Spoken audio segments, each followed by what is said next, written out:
अच्छा जी, आज की क्लास स्टार्ट करते हैं। आज़ुबिल्लाहि मिनश शैतानिर रजीम, बिस्मिल्लाहिर रहमानिर रहीम। रबिश रौली सदरी वयसरली अमरी वाहलुल उक़दतम मिन लिसानी यफ़क़हू क़ौली रब्बि ज़िदनी।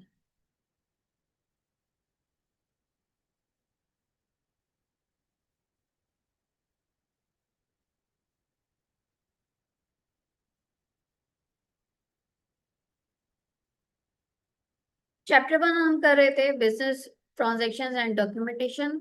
इसमें हमने क्या क्या चीजें पढ़ ली थी। इसमें हमने business types of business transaction, सबसे पहले बिजनेस ट्रांजैक्शन, उसके बाद types of business transaction, business किसे कहते हैं, ये सब पढ़ा था। इसके अलावा आपने और क्या पढ़ा था, प्रॉफिट लॉस के बारे में। अच्छा, बिजनेस एंटिटी कॉन्सेप्ट, बिजनेस के बारे में, एंटिटी कॉन्सेप्ट के बारे में, बिजनेस और सॉरी कंपनी ऑफ फर्म के बारे में। ठीक है, अकाउंटिंग कन्वेंशन क्या है, ड्यूअल इफेक्ट क्या होते हैं ट्रांजैक्शंस के, ये सब हमने करा था। आगे बात करते हैं डॉक्यूमेंटिंग बिजनेस ट्रांजैक्शंस। अच्छा, बिजनेस में जितने भी हमारी ट्रांजैक्शंस होती है, कैसे पता चलता है, आपके पास सोर्स डॉक्यूमेंट्स होते हैं। सोर्स डॉक्यूमेंट्स दो टाइप्स के होते हैं, एक होता है इंटरनल, एक होता है एक्सटर्नल। इंटरनल कौन से हैं, एक्सटर्नल कौन कौन से हैं, आइए समझते हैं।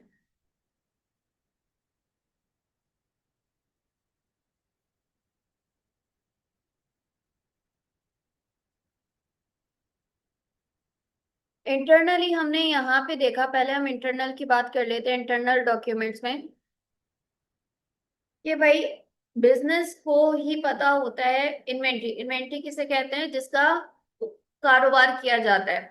अब मेरे लिए इन्वेंट्री क्या होगी, अगर मैं फर्नीचर का बिजनेस कर रही हूँ तो भाई मेरे लिए जितना भी फर्नीचर है वो मेरी इन्वेंट्री है। अब अगर तो मैं खुद बना रही हूँ तो मेरे लिए इन्वेंट्री की और दूसरी शक्ल क्या होगी, उसका रॉ मटेरियल, वो भी मेरे लिए इन्वेंट्री है। जब ये कंप्लीट हो जाएगा प्रोसेस, यानी रॉ मटेरियल को मैं फिनिश गुड में कन्वर्ट कर दूंगी, एक प्रोडक्ट बना लूंगी, उसको इसके शेप में असल में ले आऊंगी, वो भी मेरी एक इन्वेंट्री हो जाएगी। ठीक है, तो हमारे पास कुछ रॉ मटेरियल की सूरत में, कुछ फिनिश्ड गुड्स की सूरत में इन्वेंट्री शामिल होती है। कुछ ऐसी इन्वेंट्री होती है जो बनाता कोई और है, आप उससे खरीद लेते हो।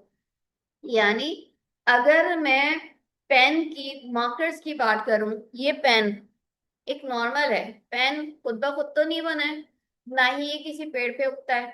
क्या हमने जस्ट उसको तोड़ा और बेचना शुरू कर दिया, किसी कंपनी ने इसको बनाया है, इस कंपनी ने बनाया है। तो ये कैसे बनाया होगा, प्लास्टिक ली होगी, इसकी निप बनाने का तरीका है, इसको लगाने का, इसका बटन वगैरह लगाने का तरीका, वो पूरा उन्होंने फॉलो करा। उन्होंने मटेरियल खरीदा था उसके लिए, वो रॉ मटेरियल था। बाद में उसको जोड़ तोड़ के इसको एक शक्ल में लेकर आया, इसको प्रोडक्ट बनाया, ये फिनिश गुड, उसके लिए भी इन्वेंट्री है। अब मैंने क्या करा, उस कंपनी ने बनाया, मैंने इसको बना बनाया खरीदा और अपनी शॉप पे बेचना शुरू कर दिया, अल्हम्दुलिल्लाह। तो मेरे लिए क्या है, मेरे लिए भी ये इन्वेंट्री है। सही है। अब वहां उसका काम क्या था, बना के बेचना। इन्वेंट्री इन्वेंट्री होती है, मकसद क्या है, बेचना। अच्छा, इन्वेंट्री को दूसरा नाम क्या है, गुड्स का। सेम मैंने क्या कहा कि जब मैंने इसको बेचा तो मेरे लिए भी क्या है, इन्वेंट्री। सही है। अच्छा, सिर्फ ये इन्वेंट्री नहीं होती है, आपके सामने अब जो चीज रखी गई है जिससे मैं पढ़ा रही हूँ, वो क्या है, लैपटॉप भी है और आपकी एलईडी भी है। मेरे लिए क्या है, क्योंकि मैं यूज कर रही हूँ, जिसने इसको बनाया था उसके लिए इन्वेंट्री थी, जिसने बेचने की नियत से इसको खरीदा था, क्योंकि बनाने वाला कोई और था इस कंपनी का, इस प्रोडक्ट का, सॉरी, उसकी कंपनी अलग थी, और जो बेचने वाला था वो अलग था। दोनों के लिए क्या है, इन्वेंट्री है। क्लियर है यहाँ तक।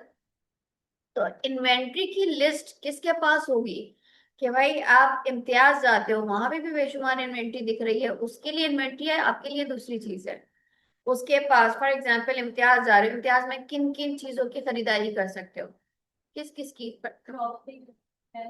ग्रोसरी और कपड़े भी हैं और कॉस्मेटिक्स हैं और ज्वेलरी है और आपके पास सोप्स होते हैं, खाने पीने के स्नैक्स हो जाते हैं, ठीक है, शैम्पूज होते हैं, क्रॉकरी होती है। बेशुमार इन्वेंट्री है। अब इन्वेंट्री का हमें कैसे पता कि भाई कितनी रह गई है, हमारे पास कितनी है, कैसे पता चलता है? उनके पास इस तमाम चीजों की इंफॉर्मेशन होती है कि हमने कितनी सेल कर दी है, अभी कितना हमारे पास स्टॉक बाकी है, कितनी इन्वेंट्री बाकी है।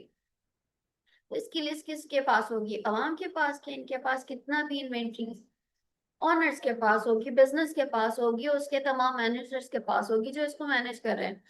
तो भाई इंटरनल डॉक्यूमेंट है, बिजनेस के पास होगा, बाहर वालों के पास नहीं होगा। इसके अलावा सप्लायर की लिस्ट। सप्लायर कौन है? प्रोवाइड करने वाले इन चीजों को। वो स्नैक्स भी रख रहा है तो उसके पास स्नैक्स कहाँ से आ रहे हैं? भाई दूसरी कंपनी से आ रहे हैं। वो जूसेस रख रहा है, कंपनी से आ रहा है। तो भाई कौन इसको अच्छे दामों में दे सकता है? डायरेक्ट कंपनी से इनका लेना देना है या किसी होलसेल पर्सन से? तो सप्लायर्स की लिस्ट भी किसके पास होगी? ऑर्गेनाइजेशन के पास होगी, उसके मैनेजर्स वगैरह के पास होगी। इसी तरह स्टाफ का स्केड्यूल, किसकी कब ड्यूटी है, सुबह की ड्यूटी है कि इवनिंग की ड्यूटी है कि नाइट की ड्यूटी है, सबको पता होता है। सबसे मुराद अब ये देखने से दिख रहा होता है कि हाँ ये इनकी इतनी ड्यूटी है, लेकिन ऑर्गेनाइजेशन को ही पता है कि भाई इसकी ड्यूटी मॉर्निंग की है, इसकी आफ्टरनून की है, इसकी इवनिंग की है, क्योंकि उन्होंने ही बनाई होती है लिस्ट, उनके पास होती है। इसके अलावा goods receive note. Goods receive note किसे कहते हैं? जब आप कुछ ऑर्डर करो और वो आपको डिलीवरी करके जाए तो आपके पास एक रिसीव नोट आ जाता है कि हाँ आपने इसको रिसीव कर लिया और साइन करके दे दो। तो ये भी क्या होता है? गुड्स रिसीव नोट किसके पास है? उस ऑर्गेनाइजेशन के पास, अगर वो किसी को ऑर्डर डिलीवर कर रही। क्लियर है? तो इंटरनल इंटरनल, क्योंकि ये हम सबूत के तौर पे रखते हैं कि हमारे पास ये ऑर्डर आया था और ये हमने इसको डिलीवर कर दिया। तो जिसने रिसीव करा तो उसने साइन वाइन करके अब ये साइन करवा के ले आता है। सही है? हाँ। इसी तरह इनवॉइसेस। इनवॉइसेस क्या होती है बेटा? Demand for payment. कि आपको, आपने कोई चीज खरीदी थी तो आपने ऑन द स्पॉट पेमेंट अगर कर दी है बीइंग अ कस्टमर, तो आपको क्या दे दी जाएगी? रिसीट मिल जाएगी। रिसीट, वो कहते हैं रिसीट। लेकिन अगर आपने ऑन द स्पॉट पेमेंट नहीं करी है और बाद में पेमेंट करोगे तो आपको दी जाएगी इनवॉइसेस। और वो इनवॉइस सिर्फ कस्टमर के पास थोड़ी होगा, उसका रिकॉर्ड अंदर भी होगा, हमारे पास होगा। पेमेंट आती है उसकी भी तो invoice। दो चीजें होती हैं, अगर कैश पेमेंट है वो इनवॉइस नहीं है, वो रिसीट कहलाएगी। डिमांड फॉर पेमेंट मतलब इनवॉइस है कि आपसे डिमांड की जा रही है पेमेंट।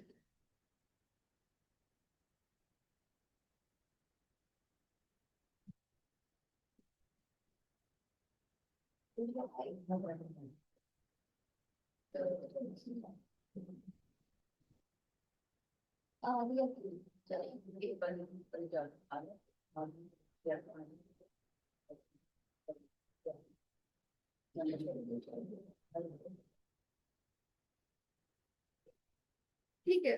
तो इनवॉइसेस का मतलब क्या है? कि आपको अभी तक कस्टमर ने पेमेंट नहीं करी है तो आप क्या करते हो? कस्टमर को इनवॉइस देते हो। और इनवॉइस का मतलब क्या है? Demand for payment. क्लियर है यहाँ तक? अब ये रिकॉर्ड सप्लायर, जो सप्लायर्स हैं उनके पास भी होता है और कस्टमर्स के पास भी होता है। क्लियर है? चेक्स आपने कलेक्ट करें, कस्टमर ने आपको चेक दिया है तो आपके पास है। इसी तरह एक्सपेंसेस क्लेम फॉर्म, ये हमने आगे पढ़ना भी होता है कि अगर किसी एम्प्लॉय ने कोई एक्सपेंस कर दिया कंपनी के बिहाफ पे, ठीक है, कहीं जाना था, फेयर वगैरह दे दिया क्योंकि उसको लेके जाना था, या कोई हमारे वैल्यूएबल कस्टमर्स आए तो उसका खर्चा पानी चाय वाय का, इन चीजों का, तो अब वो हमसे क्लेम कर रहा है किसके थ्रू? एक्सपेंस क्लेम फॉर्म के तौर पे कि भाई इतना हमारा आपकी वजह से खर्चा हुआ है, आप इसको पे करो। ठीक है? तो ये सारे डॉक्यूमेंट्स किसके पास होते हैं? कंपनी के पास हो सकते हैं, इसके अलावा भी हो सकता है, लेकिन डिपेंड करता है ऑर्गेनाइजेशन पे कि उसका क्या नेचर है। ये हमारे पास नॉर्मली उनके लिए जो गुड्स वगैरह बेच रहे हैं। सही है? कुछ बड़ी ऑर्गेनाइजेशन का अलग रूल होते हैं। हर तरह का, देखो ऑर्गेनाइजेशन सिर्फ बड़ी और छोटी के तौर पे नहीं देखी जाती है। ऑर्गेनाइजेशन हेल्थ की भी होती है, एजुकेशन की भी होती है, हर चीज की है। तो अगर हम एजुकेशन की बात कर रहे हैं, स्कूल की बात कर रहे हैं, यूनिवर्सिटीज की बात कर रहे हैं, कॉलेजेस की बात कर रहे हैं, तो आपको क्या क्या दिखेगा? एक यहाँ पे स्टाफ का स्केड्यूल तो दिखेगा, दिखेगा, सही है। इसके अलावा आपको स्टूडेंट्स की फीस, फीस की आपको लिस्ट, या फिर आपको स्टाफ मेंबर्स की सैलरीज लिस्ट वगैरह। और इसके अलावा आपको जीआर नंबर वगैरह जो हम देते हैं किसी को, स्टूडेंट जब आते हैं, ठीक है, तो ये कुछ आपके पास इस तरह से वो चेंजेस आके दिख रहे होते हैं। अटेंडेंस शीट, अटेंडेंस कार्ड वगैरह, ये सारी चीजें आपको दिख रही होती है। इसी तरह हम अगर दूसरी हेल्थ केयर या हॉस्पिटल्स वगैरह की देखें, क्लिनिक्स की देखें, तो वहाँ क्या होता है, स्केड्यूल तो एक लिस्ट आ जाती है। इसके अलावा कौन कौन से डॉक्टर्स हैं, कितने हैं जो, हाँ, उसमें भी सारी इस तरह की चीजें। तो ये डिपेंड करता है किस किस के नेचर के हिसाब से उनकी रिक्वायरमेंट है, तो इंटरनल डॉक्यूमेंट्स वेरी कर सकते हैं ऑर्गेनाइजेशन टू ऑर्गेनाइजेशन। अच्छा, एक्सटर्नल डॉक्यूमेंट्स में यहाँ कुछ है साथ साथ, जो हमारे फाइनेंशियल स्टेटमेंट्स होते हैं वो भी एक तरह का एक्सटर्नल डॉक्यूमेंट होता है।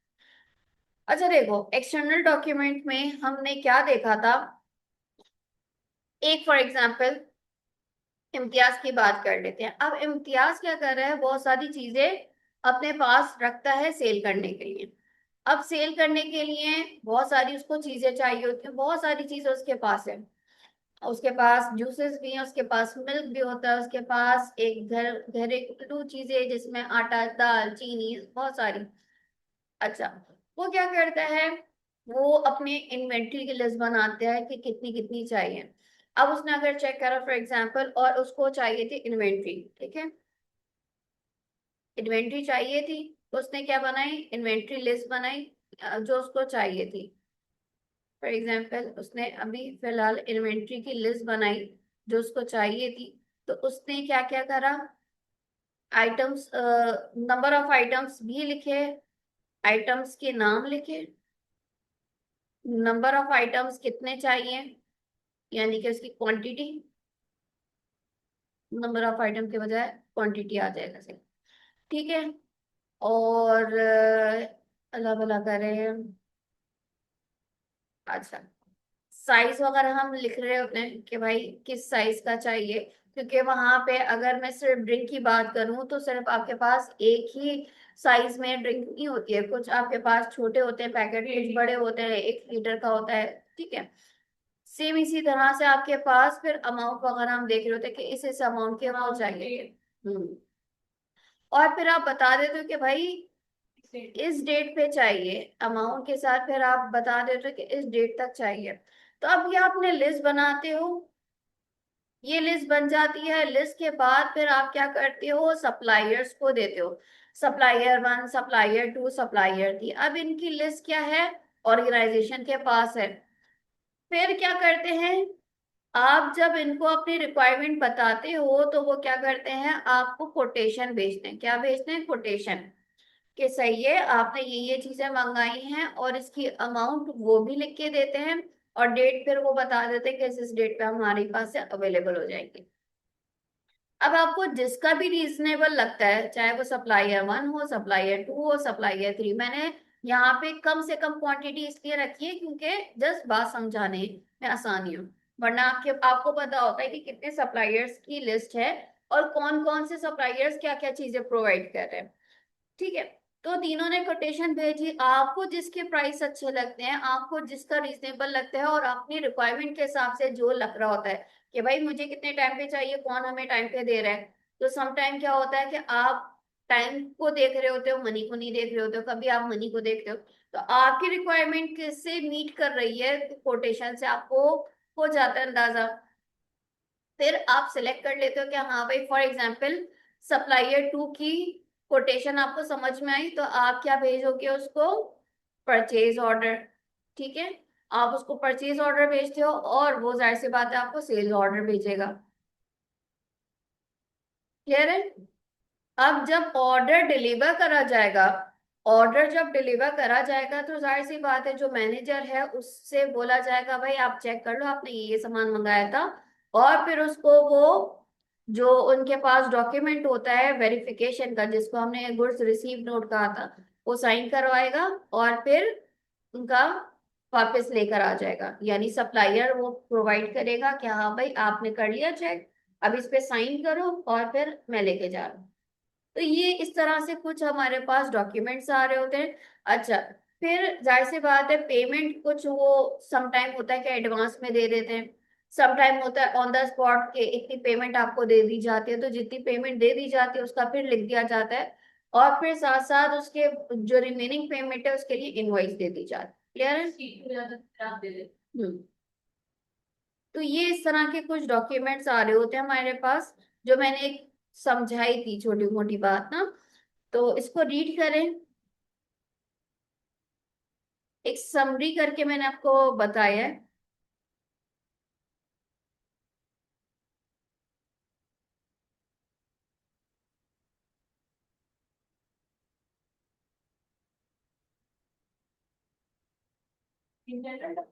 एक्सटर्नल और इंटरनल दोनों।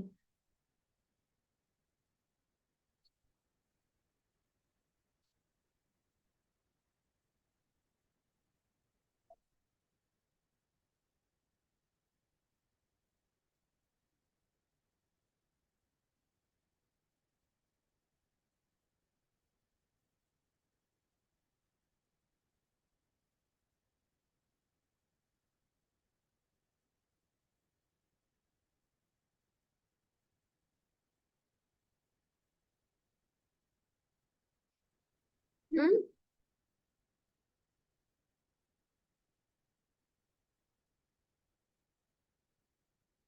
ठीक है।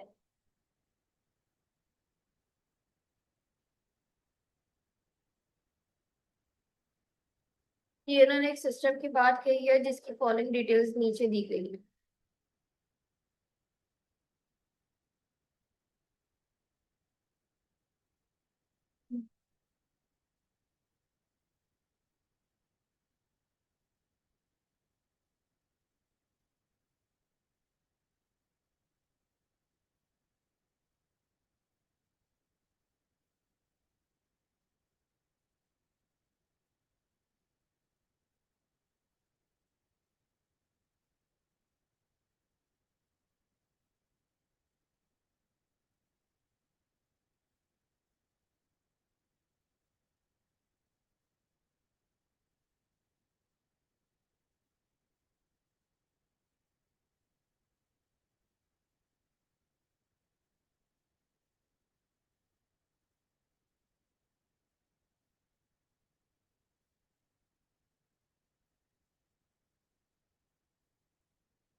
ठीक है।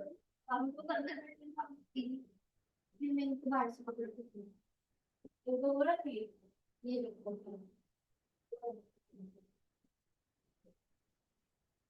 बीच में से आ रहा होता है या इस बस से ही आ रहा होता है? इसकी वो कहाँ है, लाइक कनेक्शन कहाँ है? अरे मतलब इसकी ऑन करने की जगह कहाँ है इसलिए?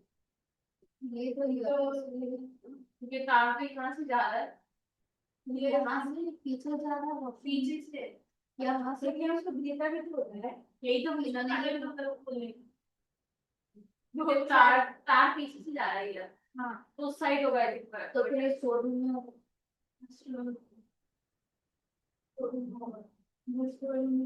क्योंकि आई थिंक ये भी हो सकता है ना कि शायद तार जल जाओ उसको, ये भी हो सकता है।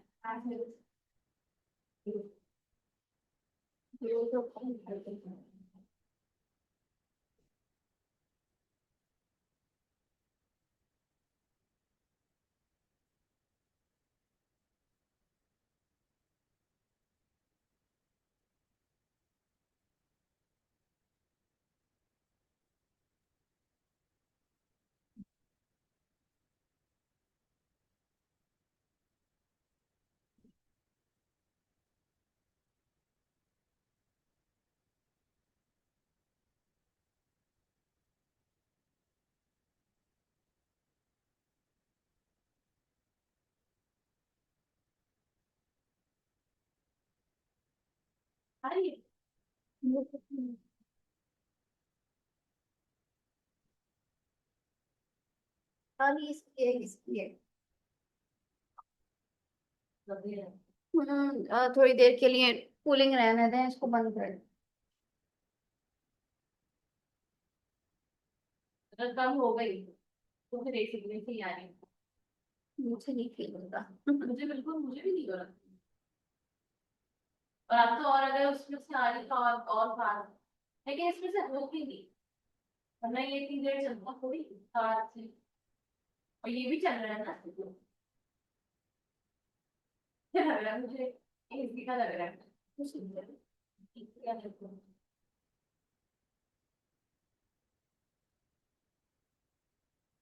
हाँ जी, कर ली रीडिंग। एक मिनट।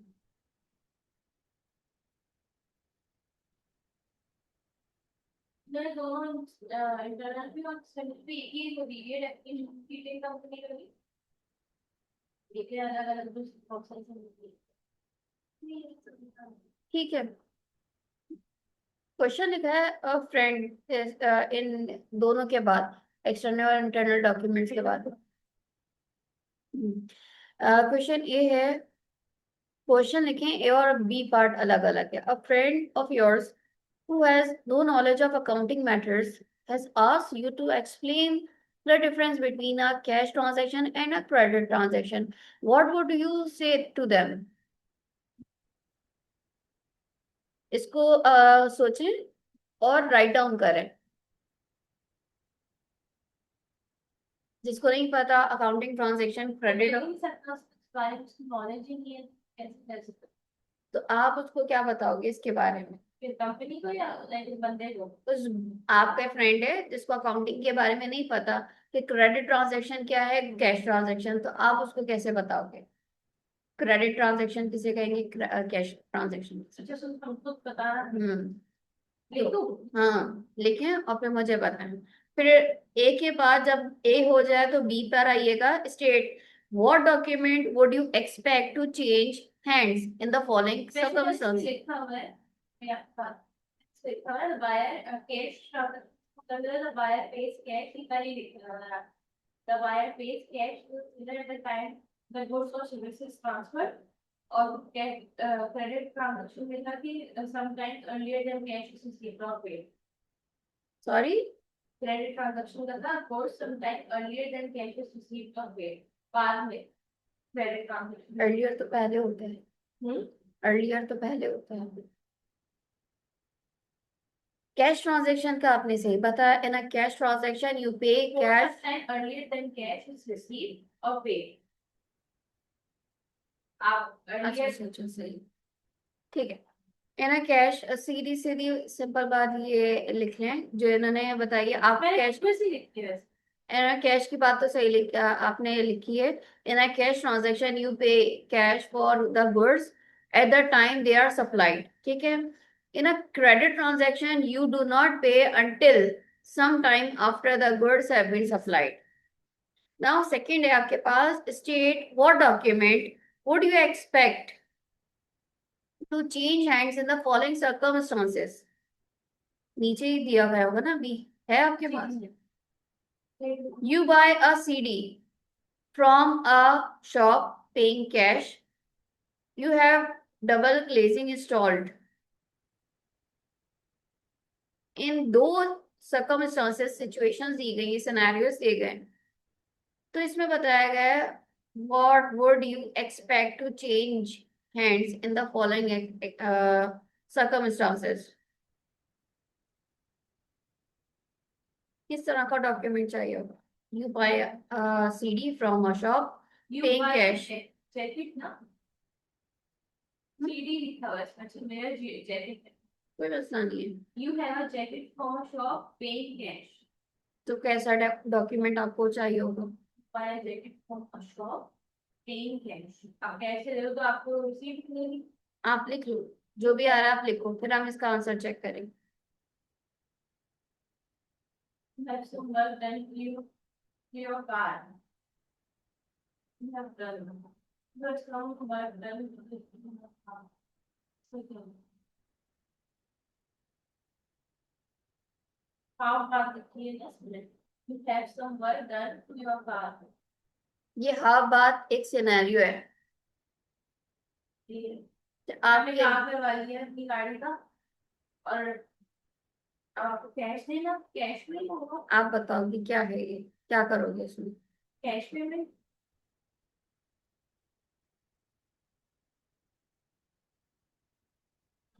अच्छा, आपका सेकंड वाले सिनेरियो अलग है, यहाँ कुछ और है। क्या लिखा हुआ है? आपने CD बाय करी थी और सेकंड में आपके पास है you have double glazing install. Part one में क्या होगा? बी में it is usual for shops to provide a till receipt, यानी कि हमने रिसीट दे देते हैं जब भी आपकी जाहिर सी बात है पेमेंट करता है कस्टमर, तो ये तो हमें क्या होता है, टिल रिसीट दे दी जाती है। Although the customer does not always take it or retain it, this is the only piece of business documentation that would need to change hands. Second क्या है? This is a much more complicated transaction and is likely to involve the following documents. अब इसमें और documents इसमें involve होंगे क्या? Letter of inquiry, ये inquiry letter जो हम भेज रहे होते हैं कि भाई ये चीज है। कोटेशन आप भेजते हो, ऑर्डर आपके पास से जाता है, फिर आप एक्नॉलेजमेंट करवाते हो, डिलीवरी नोट वगैरह। हाँ सॉरी, डिलीवरी नोट मैंने आपको बताना भूल गई, डिलीवरी नोट वगैरह होता है कि हम इस टाइम तक भेज देंगे, और डिलीवरी नोट वगैरह, इनवॉइसेस, तो ये सारे डॉक्यूमेंट्स फिर लग रहे होते हैं। क्लियर है? यहाँ तक कोई सवाल? रिसीट और टिल रिसीट एक ही। रिसीट्स की हमने कुछ टाइप्स पढ़ी है ना वो। ठीक है, यहाँ तक क्लियर है? कोई सवाल?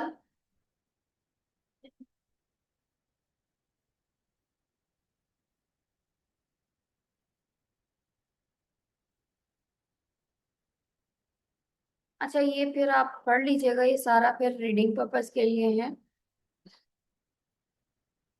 देन फिर हमारे पास कुछ और डॉक्यूमेंट्स की बात आ जाती है, इनवॉइसेस एंड क्रेडिट नोट।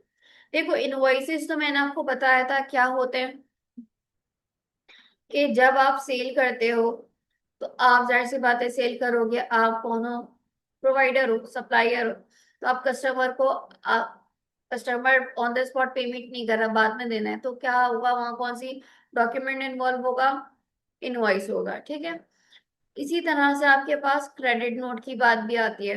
पहले तो ये पढ़ लेते हैं कि इनवॉइसेस और क्रेडिट नोट के बारे में क्या लिखा है। Invoices and credit notes are important documents which must contain specific information. कौन कौन सी इंफॉर्मेशन होती है? As an example of the importance of documents in organization, let us examine the use of the invoice documents as we have seen are created when contact is made between customer and supplier. ठीक है, sales order, purchase order के बारे में बताया था कि भाई आप परचेज कर रहे हो तो आप उसको परचेज ऑर्डर दोगे, जो सेल कर रहा है वो सेल ऑर्डर देगा। सेल ऑर्डर क्या है? A customer writes out an order to or signs an order for goods or services they wish to buy. ठीक है, जो सामने वाला बाय करना चाह रहा है तो आप उसको सेल ऑर्डर बना के देखो। परचेज ऑर्डर क्या? A business places an order. आप जैसे आपने मुझे इम्तियाज की एग्जाम्पल दी थी, जो एक सप्लायर से वो ले लेगा वन क्वांटिटी में अपनी, जो भी उसको चीजें लेनी होगी, तो उसके बाद वो भी सेल्स ऑर्डर आपको परचेज ऑर्डर देगा। अब मैं उसको परचेज ऑर्डर, मुझे चाहिए तो मैं उसको परचेज ऑर्डर बना के दूंगी, वो क्या करेगा? मुझे सेल ऑर्डर बना के देगा। ठीक है, जो प्रोवाइड करेगा। A business places an order with another business. यहाँ पे गौर करिएगा, बिजनेस क्या कर रहा है? प्लेस ऑर्डर कर रहा है अदर बिजनेस के साथ for the purchase of goods or services such as material supplies. Clear है?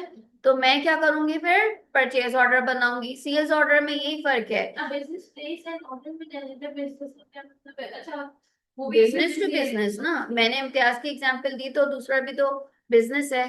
हम डायरेक्ट एंड यूजर के ऊपर नहीं जा रहे। कभी भी आप सब इम्तियाज में जाके शॉपिंग करते हो, तो आपने कुछ भी खरीदा, चाहे वो आपने स्नैक्स ही क्यों ना खरीदे, तो उसके लिए आप सेल्स या परचेज ऑर्डर में थोड़ी पड़ोगे। वहां तो गए, आपने पेमेंट करी और आपको रिसीट मिल गई, बस इतना काम था आपका। लेकिन इम्तियाज क्या कर रहा है, वो किसी ना किसी सप्लायर से तो ले रहा है, उसके पास सारी चीजें खुद ब खुद थोड़ी आ रही हैं। अब अगर डायरेक्टली वो कंपनी से माल उठा रहा है, तो तब भी वो तमाम डॉक्यूमेंट्स को सामने रख के काम करेगा। क्लियर है? अच्छा, सेल्स ऑर्डर में क्या है, a customer writes out an order or signs an order for goods or services they wish to bye.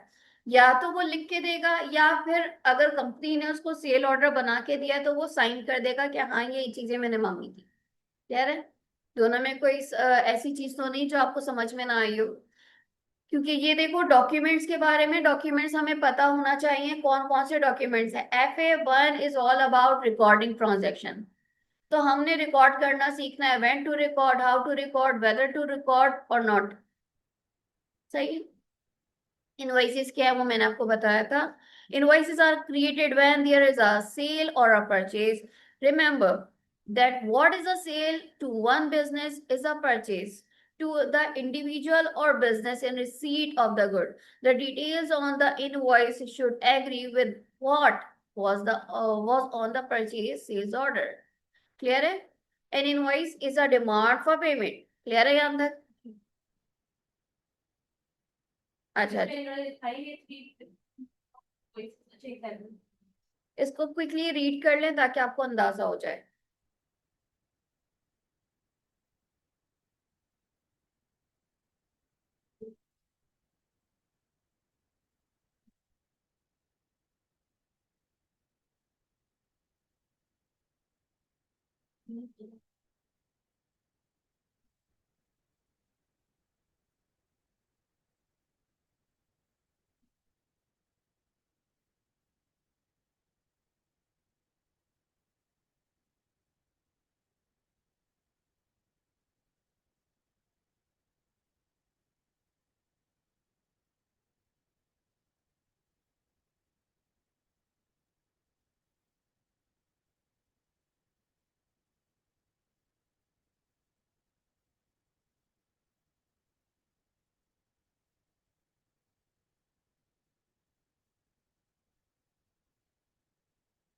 Read करें मैं करें?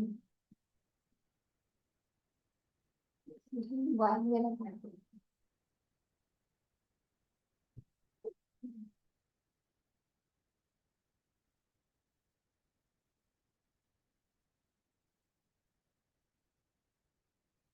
कैश ऑन डिलीवरी इसके लिए लिखा है, जैसे डिलीवरी आती है साइन भी करवाते हैं। डिलीवरी नोट आता है ना कि हाँ।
डन।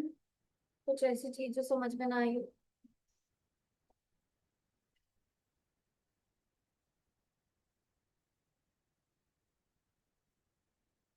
ठीक है भाई। फिर आगे बढ़ते हैं। What does N invoice show? Invoice में क्या क्या चीजें शो होती हैं, इसको अच्छे से देख लीजिएगा। क्योंकि फॉर्मेट है, अच्छा ये सारी चीजें पूछी नहीं जाती है कि बेटा क्या क्या, लेकिन आपके इंफॉर्मेशन में होनी चाहिए। ठीक है। बाकी यहाँ पे भी डिटेल्स लिखी है, ABCDEFG, कि ये चीजें इसमें मेंशन होती हैं, पूछी जाती है, ठीक है ना। डिलीवरी एड्रेस वगैरह, referencing unit price, other information often found on invoices. Just आप इसको रीड कर लें। इसमें दो चीजों के बारे में बात आएगी। एक्स वर्क्स क्या है, पहले इसको पढ़ लें।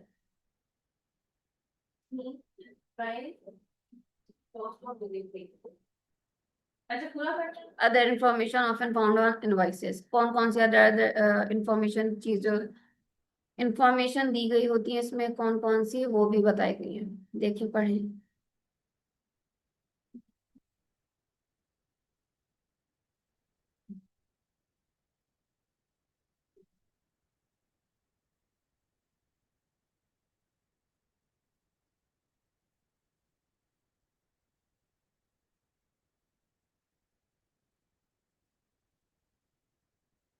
FOB क्या लिखा है, फ्री ऑन बोर्ड। तो ये एब्रिविएशंस आपके पास आ रही है, इनका मतलब आपको पता होना चाहिए कि इसका मतलब क्या है, कहाँ फाउंड होती है, कहाँ मिलती है। इसमें क्या लिखा है, इंपोर्ट और एक्सपोर्ट इनवॉइसेस पर। क्यों, कैसे, किस वजह से। FOB shipping print point means that the supplier page all the cost of carriage, यानी कि लाने ले जाने की जितनी भी कॉस्ट होती है वो पे कर रहा था। Shipping sorry insurance and freight for example up to the point of shipping, but the customer will have to pay any subsequent carriage cost. तो FOB का मतलब क्या है, फ्री ऑन बोर्ड, कहाँ पे, इंपोर्ट और एक्सपोर्ट के टाइम पे आपको। और ये किसके लिए है, कैरेज कॉस्ट है। क्लियर है। The text point of sales will be found on invoices for goods or services subject to sales tax. Two other phrases you may find on an invoice are as follows. कौन कौन से हो सकते हैं, X works. This means that price excludes, exclude का मतलब उसमें include नहीं है, the cost of delivery. ठीक है। Without text.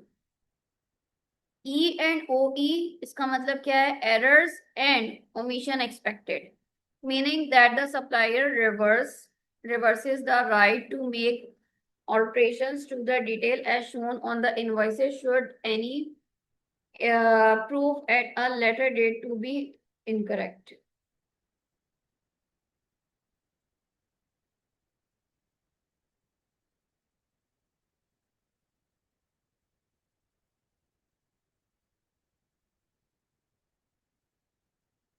मतलब लाइक डेट से पहले वो इनकरेक्ट चीज हुई है सही हो जाए। उसमें वो अल्टरेशन करवा सकते हैं। क्लियर है यहाँ तक, कोई सवाल।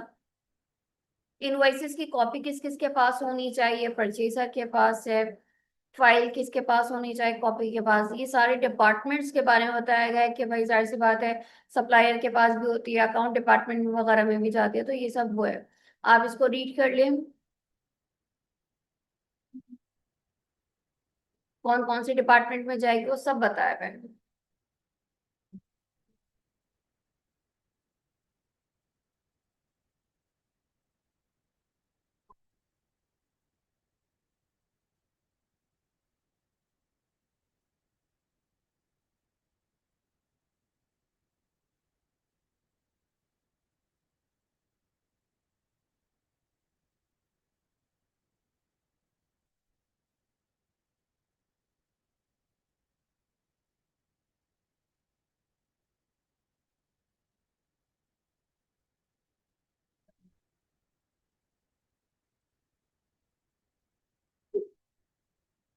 हाँ इसी में ही मसला है। इसी में।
एडवाइस नोट क्या होता है? अच्छा, ये होता है डिलीवरी नोट की तरह, जैसे डिलीवरी नोट में तो साइन करवा के ले जाते हैं, लेकिन वहाँ क्या होता है, क्योंकि वो कस्टमर के पास ही रहता है। एडवाइस। हम्म। ठीक है। सेम वैसे ही चीजें होंगी कि डिलीवरी नोट में आपको मेंशन किया जाता है ये चीजें आपकी डिलीवर हो रही हैं, और वहां पे भी इसी तरह का होगा, लेकिन वो साइन करवा के वापस नहीं लिया जाएगा। आपके पास है। हम्म।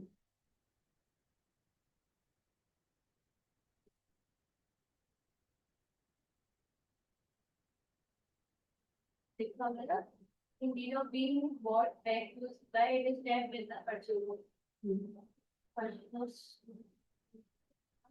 ठीक है, यहाँ डिलीवरी नोट का ये ऐसा लिखा है। checklist लगता है। हम्म। ऐसा checklist। हम्म। अच्छा, सेल्स, इसके बाद फिर ये रीड हो गया आपका, पढ़ लिया सब, है डिलीवरी नोट की तरह, बस साइन करवा के क्या कहते हैं वही रह जाए,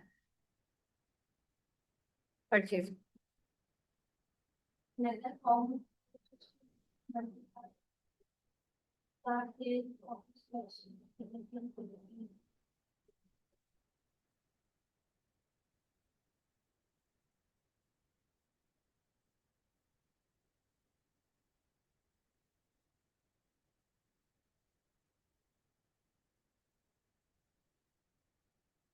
फिर यहाँ पे सेल्स ऑर्डर वगैरह के बारे में कि भाई जब होता है तो कहाँ कहाँ सेट्स जा रहे होते हैं, ये सब रीडिंग पर्पस के लिए आपके इसको पढ़ लीजिएगा, ठीक है।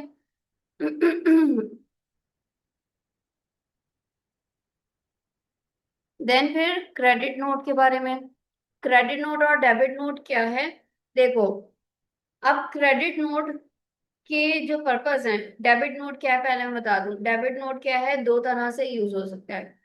एक ये कि आपने जो मुझे ऑर्डर प्लेस करा था कि भाई ये लिस्ट आपको चाहिए, आप कोई चीज भूल गई, आपको एडिशन ऑन करवाना है, तो आप क्या करते हो, डेबिट नोट का सहारा लेते हो और वो एड ऑन करवा देते हो। यानी अगर मैं सीरियल फास्ट में बोलूं कि आपकी इनवॉइस को बढ़ाता है, पॉजिटिव है ये इनवॉइस के लिए डेबिट नोट। तो आपने पहले परचेज ऑर्डर, जो भी आपने इन्वेंट्री लिस्ट बनाई थी परचेज करने के लिए, मजीद आप अपने इनवॉइस को और बढ़ा रहे हो कि भाई मेरा ये सामान और मुझे दे देना। तो आप पूरा परचेज ऑर्डर बनाने के बजाय जस्ट आपने उसमें एडिशन करवा दिया डेबिट नोट के जरिए। ठीक है, परचेज ऑर्डर पहले, डेबिट साइड, ये डेबिट और क्रेडिट वाला नहीं है। ये डेबिट नोट का मतलब क्या है, एक डॉक्यूमेंट है, इसका पर्पस क्या है, डेबिट नोट का पर्पस दो होते हैं, एक ये कि आपने एडिशन करवानी है, और कि भाई ये चीजें और मेरे इनवॉइस में डाल दो, फिर मैं पेमेंट कर दूंगा।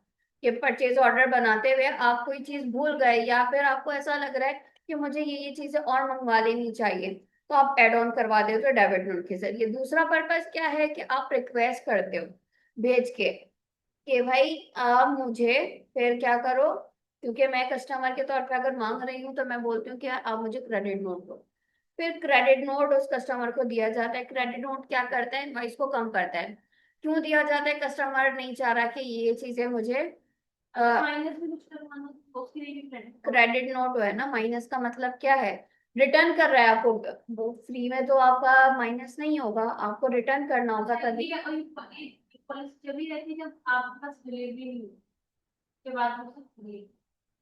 आपका अगर पहुंच तो जाए देखो, कुछ लोग ऐसे हैं जो कैश की, अगर आप बात कर रही हो कि कैश बेसिस पे अगर ट्रांजैक्शन हुई है, कुछ लोग अगर कर रहे हैं तो वो अलग चीज आ जाएगी। यहाँ बिजनेस के डॉक्यूमेंट्स के बारे में, कि अभी आपने पेमेंट नहीं करी है, और पेमेंट नहीं करी है तो फिर आप क्या कर रहे हो, तो जाहिर सी बात है तभी इनवॉइस क्रिएट हो रही है। अब इनवॉइस बढ़ने का सबब डेबिट नोट होता है, आप क्योंकि एडिशन करवा रहे होते हो। कम होने का सबब क्या होता है इनवॉइसेस के, कि कस्टमर ने रिटर्न करा होता है। अब कस्टमर रिटर्न करता है तो क्रेडिट नोट एक डॉक्यूमेंट होता है जो कि फिर दिया जाता है। सही है, इनवॉइस को कम करता है, इसीलिए कहते हैं कि जो क्रेडिट नोट है ये नेगेटिव इनवॉइसेस है, और डेबिट नोट आपका पॉजिटिव इनवॉइस होता है। क्लियर है, इसको पढ़ें साथ साथ इसकी। नेगेटिव। डेबिट साइड पॉजिटिव नहीं है, गलत बात कर रही हो, डेबिट नोट। डेबिट नोट था, हाँ, क्रेडिट ही हुई। ये आप डेबिट क्रेडिट वो वाला काम नहीं करना कि जो आप एंट्रीज बनाते हुए देख रहे होते हैं। इसको रीड करें, क्रेडिट नोट लिखा है 5.6 पे, और इसके एग्जाम्पल भी।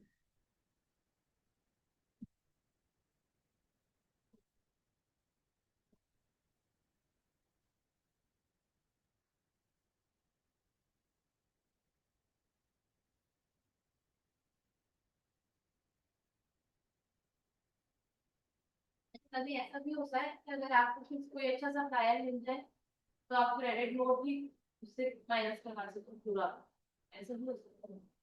समझी नहीं आपकी बात। जैसे एक और आपके पास सप्लायर आ रहा है, जैसे उसने बहुत अच्छी आपको वो दी कोटेशन दी, तो नहीं कर सकते, ऑर्डर प्लेस तो हो गया भाई, पूरा कैंसिल नहीं हो सकता। पूरा कैंसिल क्यों होगा? अगर वो डिलीवर नहीं कर रहा है तो फिर एक सबब बनता है कि हाँ भाई, रीजन है कि हम फिर अब नहीं कर रहे ऑर्डर। कैंसिल नहीं। वरना पूरा क्यों कैंसिल करोगे? कोई रीजन है ना स्पेसिफिक कि आप नहीं दे रहे, हमें टाइम पे चाहिए नहीं है, तो फिर हम कैंसिल तब करेंगे। नहीं, लोग फिर भी कर देते हैं ना कि सामने वाला अच्छा आपको दे रहा है प्राइस में, फिर आपको ऑर्डर तो होने फिर से आपने पहले। कोटेशन ही तो ली है सबकी, ऐसा थोड़ी है कि कोटेशन ही नहीं ली है। वक्त पे आप सबसे कोटेशन लेते हो, और टाइम होता है, जल्द से जल्द देनी होती है।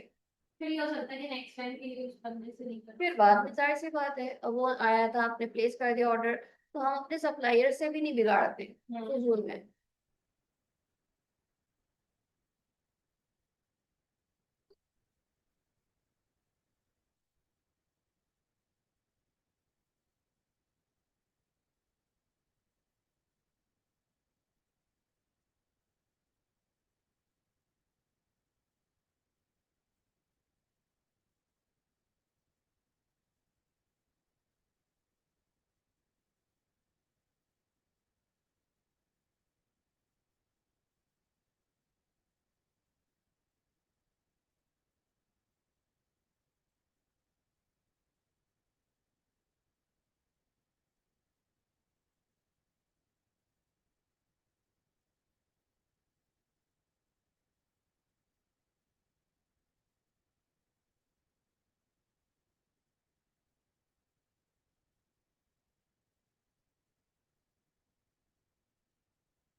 है ना?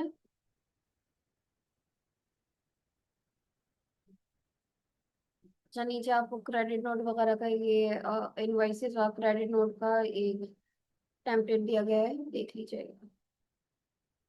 फिर डेबिट नोट और गुड्स रिसीव नोट के बारे में एक बार रीड कर लें। डेबिट नोट और GRN के बारे में कौन सा वाला? नीचे आएंगे आप। Purpose invoice. जो दी है, हम्म पर्पस होगा। डॉक्यूमेंट्स और उनका पर्पस, डेबिट नोट का क्या पर्पस होता है, गुड रिसीव नोट का क्या पर्पस होता है।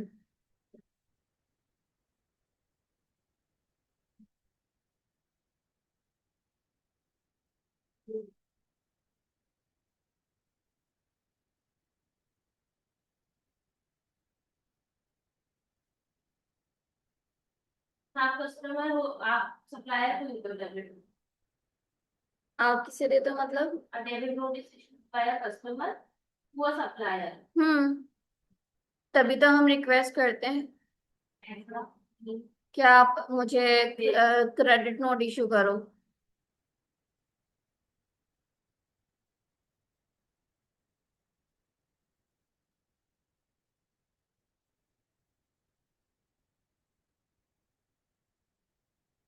दोनों ही मैंने आपको बताए, या तो आपको इनवॉइस में जाहिर सी बात है ऐड आप करवाना होता है, तब भी क्या होगा, ये चीज इशू करी जाएगी, वरना फिर कस्टमर एक रिक्वेस्ट करता है। ठीक है।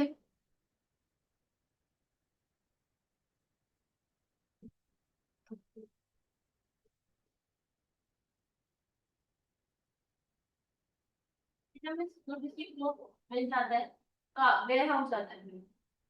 वहां पे सारी उसकी इंफॉर्मेशन दी गई है, कौन कौन से डॉक्यूमेंट्स कहाँ कहाँ जाते हैं, तो उसमें आप देख लेना। अच्छा, मैं जो आप साइन करवाते हो तो आपको देना पड़ता है, हाँ। क्योंकि वो फिर उसमें कॉस्ट, जाता है ना डॉक्यूमेंट्स वगैरह में। तो फिर रखते हैं अपने पास में वो, फिर देखो। देखो, हर चीज की रिटेंशन पॉलिसी होती है ना, तो वो वहां पे जाता है, क्यों जा रहा है? ताकि वो फिर इसको चेक एंड बैलेंस कर ले कि हाँ भाई, इनके पास जा चुका है। सर्टेन टाइम के लिए रखते हम्म,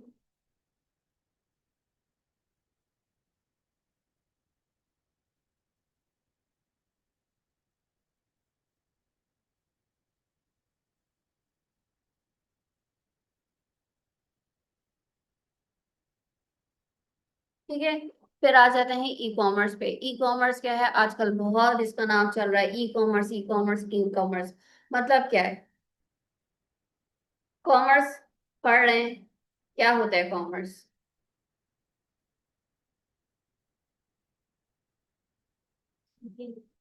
ई कॉमर्स है, ई का मतलब है इलेक्ट्रॉनिक। फिर ये कॉमर्स क्या है? सॉरी। ई का मतलब है इलेक्ट्रॉनिक, चाहे वो ईमेल हो, चाहे वो ई कॉमर्स हो। कॉमर्स का फिर मतलब क्या है? क्योंकि हमने इंटर से ये लफ्ज सुनने लगे हैं, ये कॉमर्स, आर्ट्स, साइंस, तो ये कॉमर्स है क्या? समझ ही नहीं है, बस को रखूं क्या कॉमर्स, समझ नहीं आ आप बताओ, कॉमर्स के हवाले से क्या जानती हो, क्या होता है? ट्रांजेक्शन वगैरह, रिकॉर्ड। मैं आपसे जानना चाह रही हूँ कॉमर्स का मतलब क्या है, कॉमर्स किसे कहते हैं?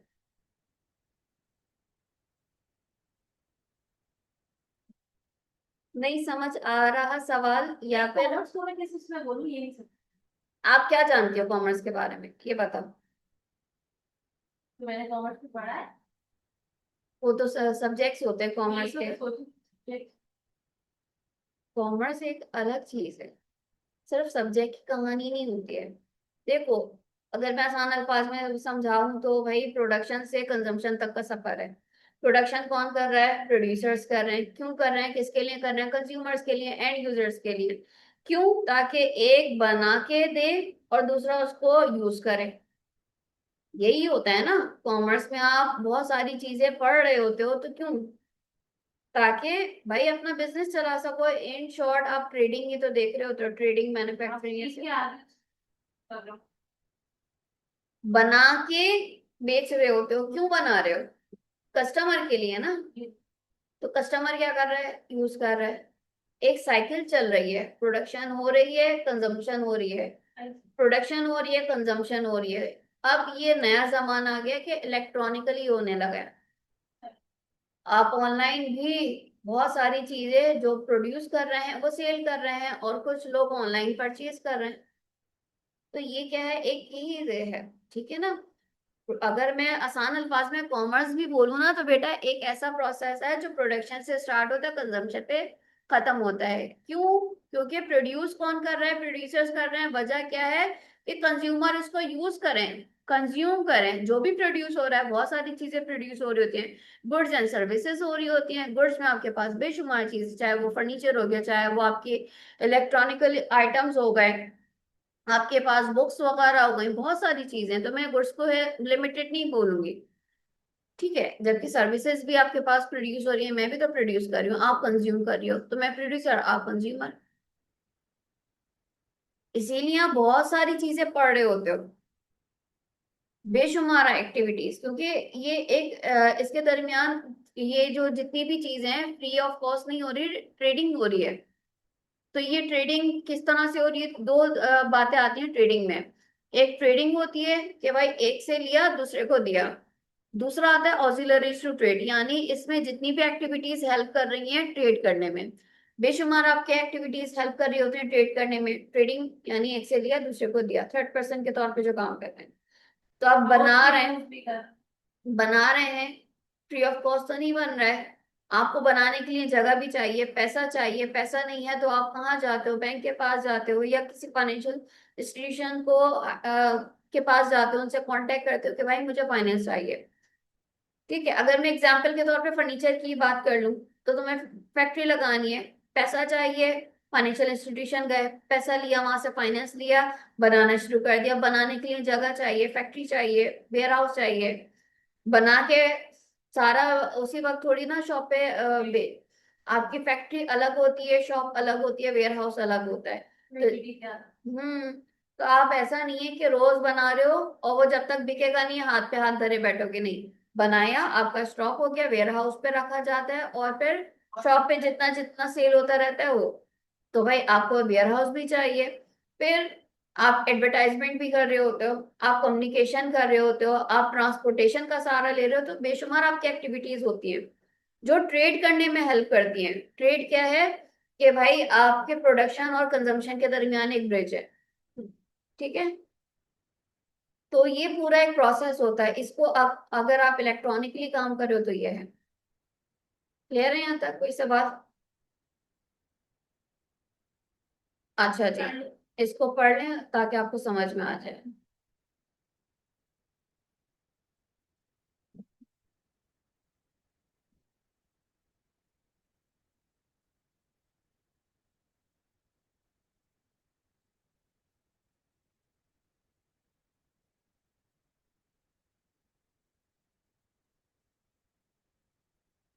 The e-ticket भी इलेक्ट्रॉनिक सिस्टम है।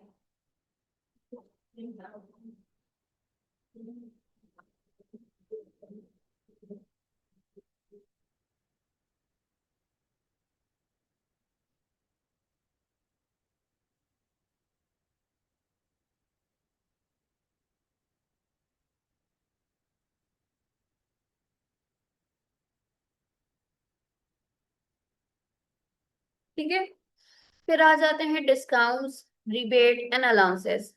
देखें, हमारे पास दो तरह के डिस्काउंट होते हैं।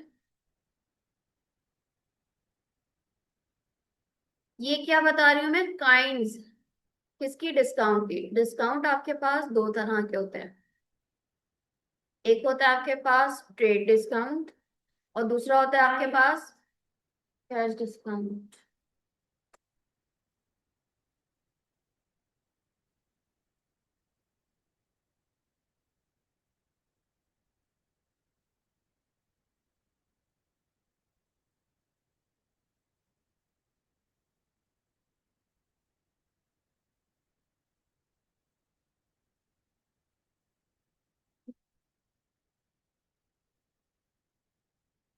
ठीक है, तो आपके पास दो तरह के डिस्काउंट्स होते हैं, एक होता है भाई ट्रेड डिस्काउंट, एक होता है आपके पास कैश डिस्काउंट।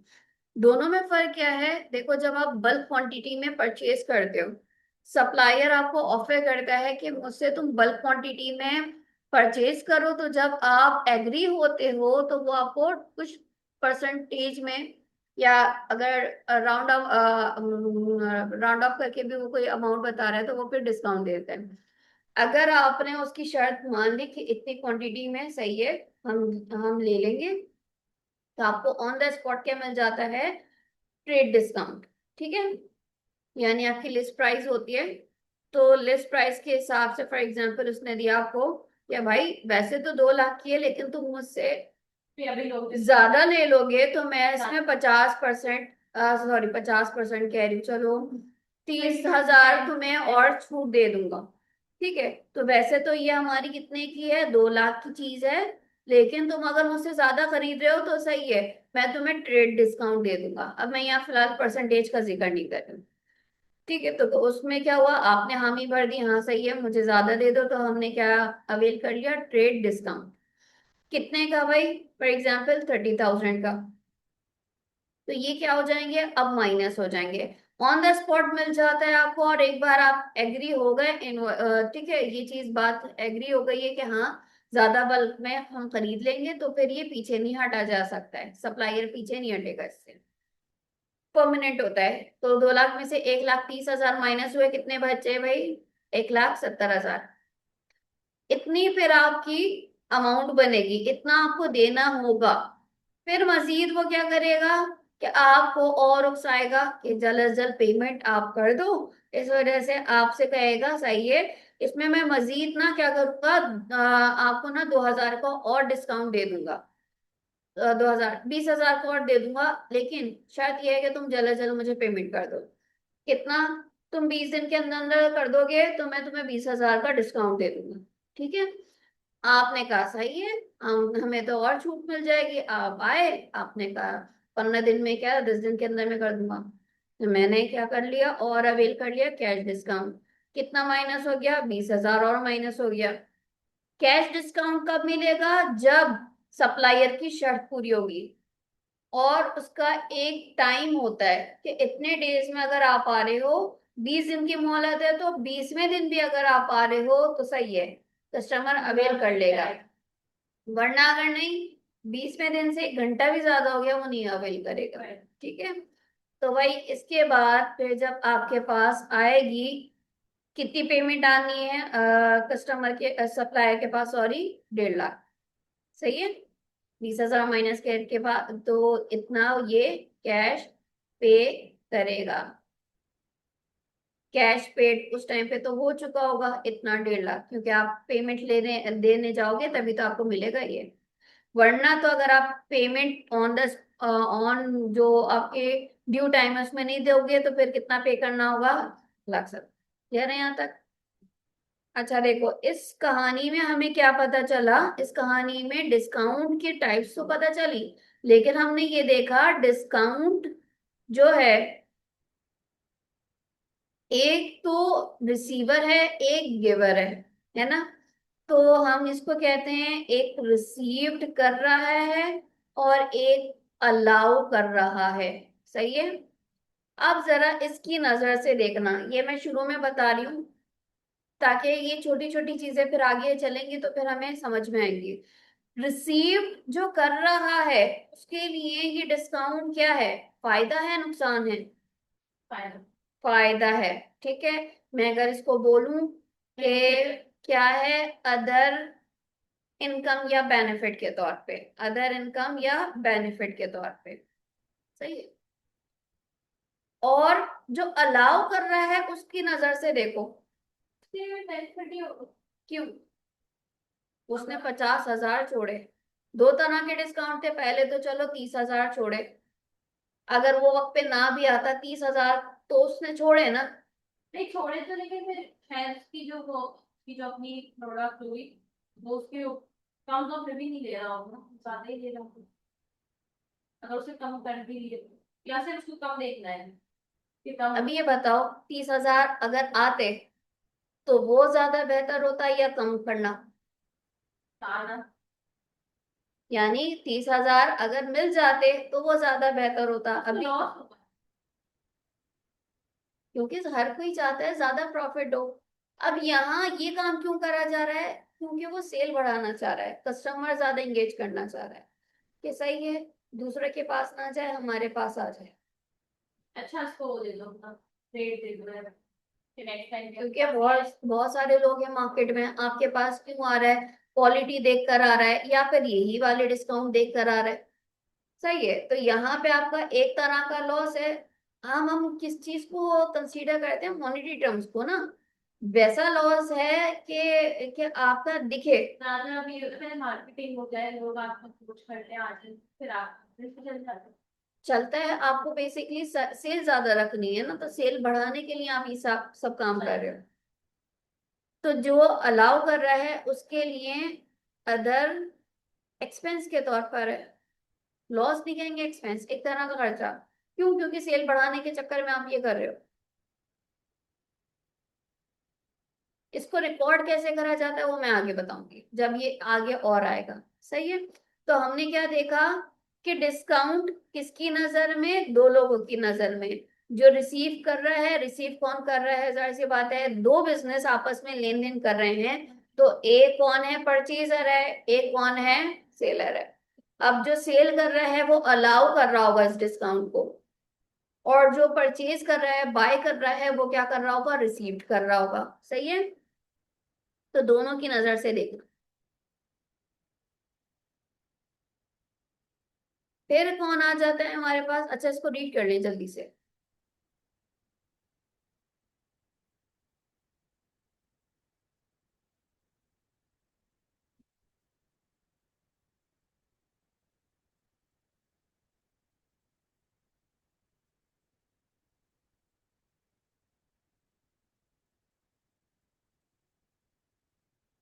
क्लियर है? कोई सवाल? गेट खोल दूँ मैं हो रही फिर फिर टाइप्स ऑफ डिस्काउंट भी ये पढ़ लीजिएगा, क्योंकि वही है। मैं ट्राई ट्रेड करके उसे read out. Trade discount permanent होता है, जबकि कैश डिस्काउंट आपका कंडीशनल है। इसको रीड कर लें अभी जल्दी से।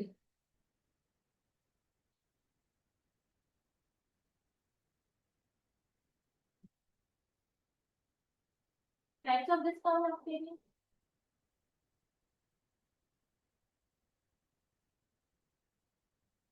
हैं?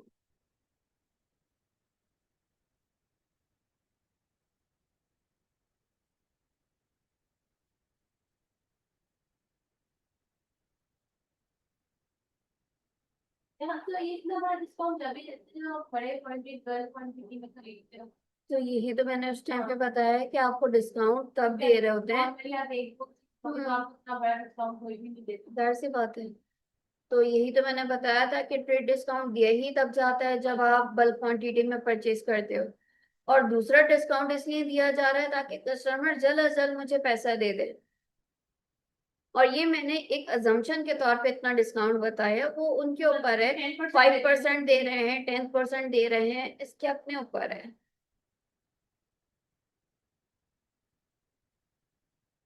क्योंकि जस्ट मैं राउंड ऑफ करके बताना चाह रही थी, किसी परसेंटेज बेसिस पे नहीं बताना चाह रही।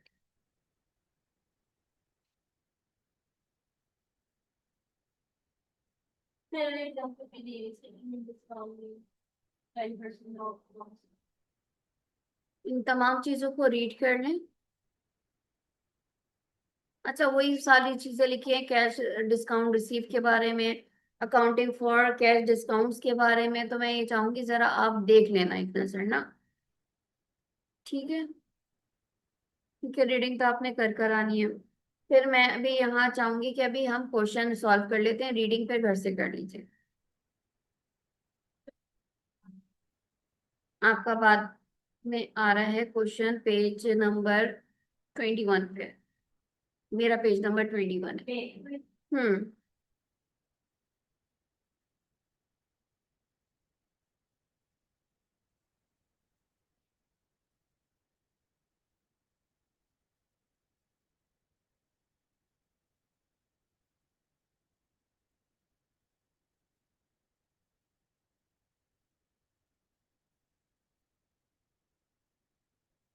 बिग बिग क्लिक कर।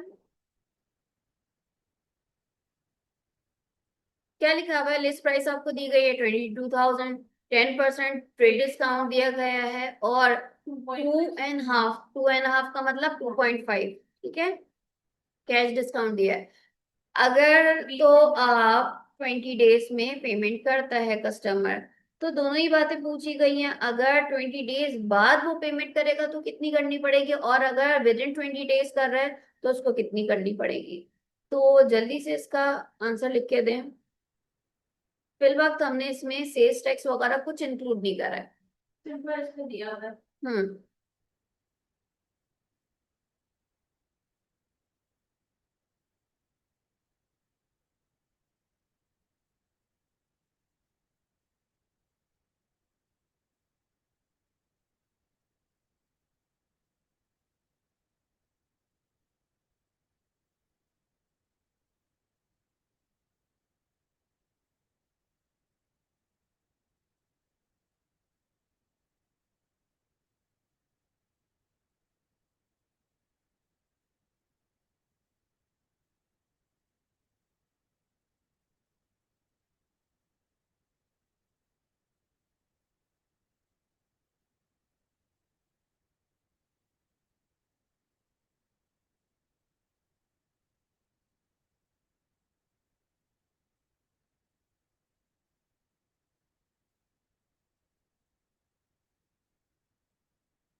हाँ जी, कितना आया? 19,305। ठीक है, अगर तो विद इन वो 20 डेज में पे कर देते हैं तो उसे कितना पे करना होगा? 19,305। ट्रेड डिस्काउंट उसको मिलेगा 2,200 का, क्योंकि 22,000 हमारे लिस्ट प्राइस था 10% माइनस करने के बाद।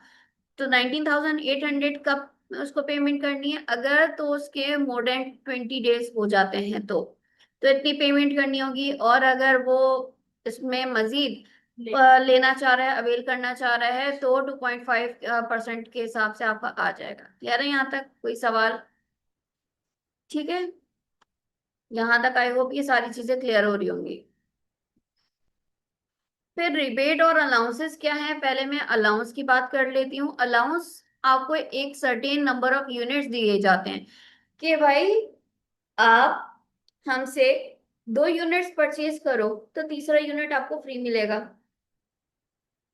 जैसे होता नहीं है, एक के साथ एक फ्री, तो इसी तरह से आपको एक number certain number of units बोल दिए जाते हैं कि भाई 2 खरीदोगे तो एक और फ्री मिलेगा, 2 साबुन खरीदो Buy एक one और get फ्री। one free। हाँ, तो इस तरह की आपने पूरे एक बार वो जो पूरा आता है नहीं है कि इसमें 4-5 पीसेस होते हैं, तो आप वो पूरा खरीदोगे, इसके साथ कोई आपको सेम इसी तरह का यूनिट एक और फ्री मिल जाएगा। तो यहाँ कस्टमर को अट्रैक्ट करने के लिए अट्रैक्ट स्कीम देते करने हैं। के लिए ये चीजें दी है।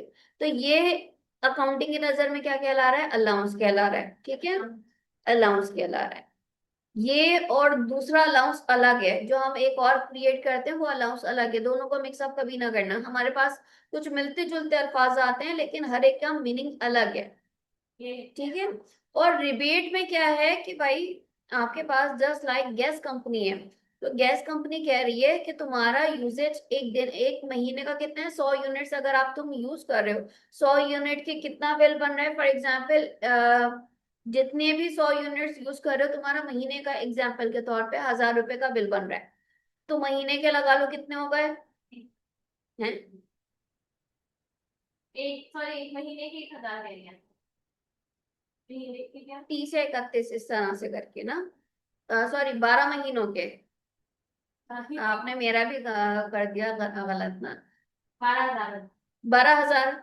अब वो कह रहा है कि चाहिए तुम 100 यूनिट यूज कर रहे हो गैस के ना, आप ऐसा करो कि 100 यूनिट के बजाय कोशिश करो कि कम यूनिट्स यूज करो, तुम्हारा भी 12,000 का बन रहा है। ठीक है, अगर आप इसको 100 यूनिट के बजाय हर महीने एटलीस्ट 800 यूनिट लेकर आए, तो आपका बिल जितना कम होगा। फॉर एग्जाम्पल हम यहाँ पे 12,000 बन रहा था, मैं 2,000 अभी फिलहाल राउंड ऑफ करके बता रही हूँ, कैलकुलेशन मैंने नहीं करी है तो मुझे अभी अंदाजा नहीं है। तो अगर तुम्हारा इतना बन रहा था, तुम 200 यूनिट कम करोगे तो तुम्हारा कितना हो जाएगा? 12,000 से तो कम हो जाएगा। अच्छा, मैं फॉर एग्जाम्पल कह रही हूँ कि 2,000 उनका कम हो रहा हुआ दिख रहा था, तो उन्होंने कहा सही है तुम्हारा 2,000 एक्चुअल होगा, लेकिन अगर तुमने हमारे हिसाब से काम करा तो सिर्फ 2,000 तुम्हारा हम कम नहीं करेंगे बल्कि 3,000 कम कर देंगे। तो वो क्या कह रहे हैं, तुम्हें तुम्हें उकसा रहे हैं, तुम्हें एक बात बता रहे हैं कि तुम नंबर ऑफ यूनिट्स जो यूज कर रहे हो ना, कंजम्पशन थोड़ी कम कर दो, हम तुम्हें इस पे और बेनिफिट देंगे।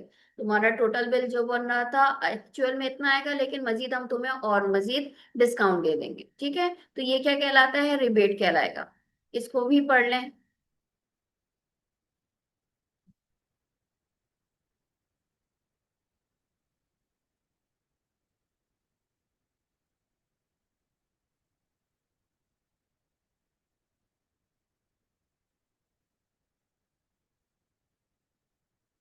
और अगर आप मुझे बताओ। अलाउंस में ये है कि number certain number of units purchase करने पे वो कहते हैं कि भाई फ्री ऑफ चार्ज आपको दूसरे यूनिट्स मिल जाएंगे। कितना आप यूज करो उस पे आपको मिलेगा। नंबर ऑफ यूनिट सर्टेन आपको एक लिमिट दी जाती है कि भाई 2 खरीदोगे एक और फ्री, या 2 खरीदोगे तो फिर हम 2 फ्री कर देते हैं एग्जाम्पल के तौर पे ना।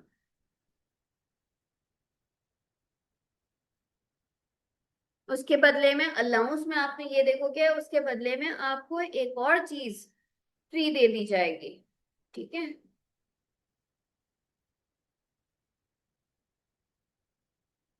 एक या दो, वो जितने भी उनका हिसाब है, इसको रीड कर लें।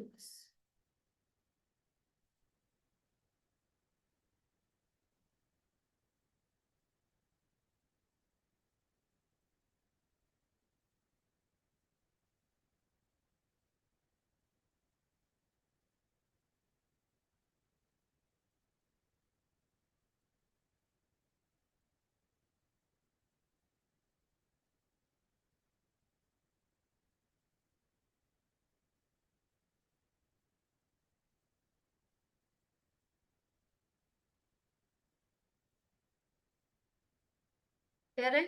कोई सवाल यहाँ तक?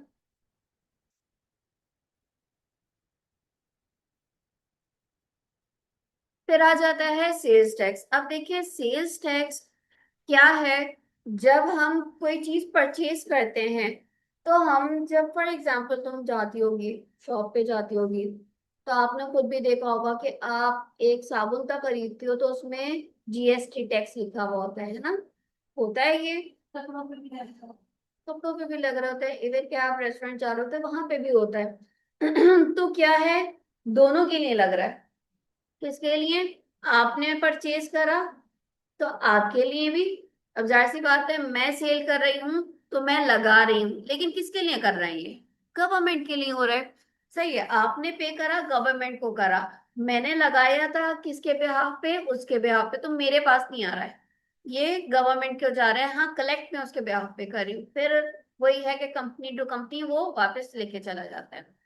अच्छा जी, ठीक है।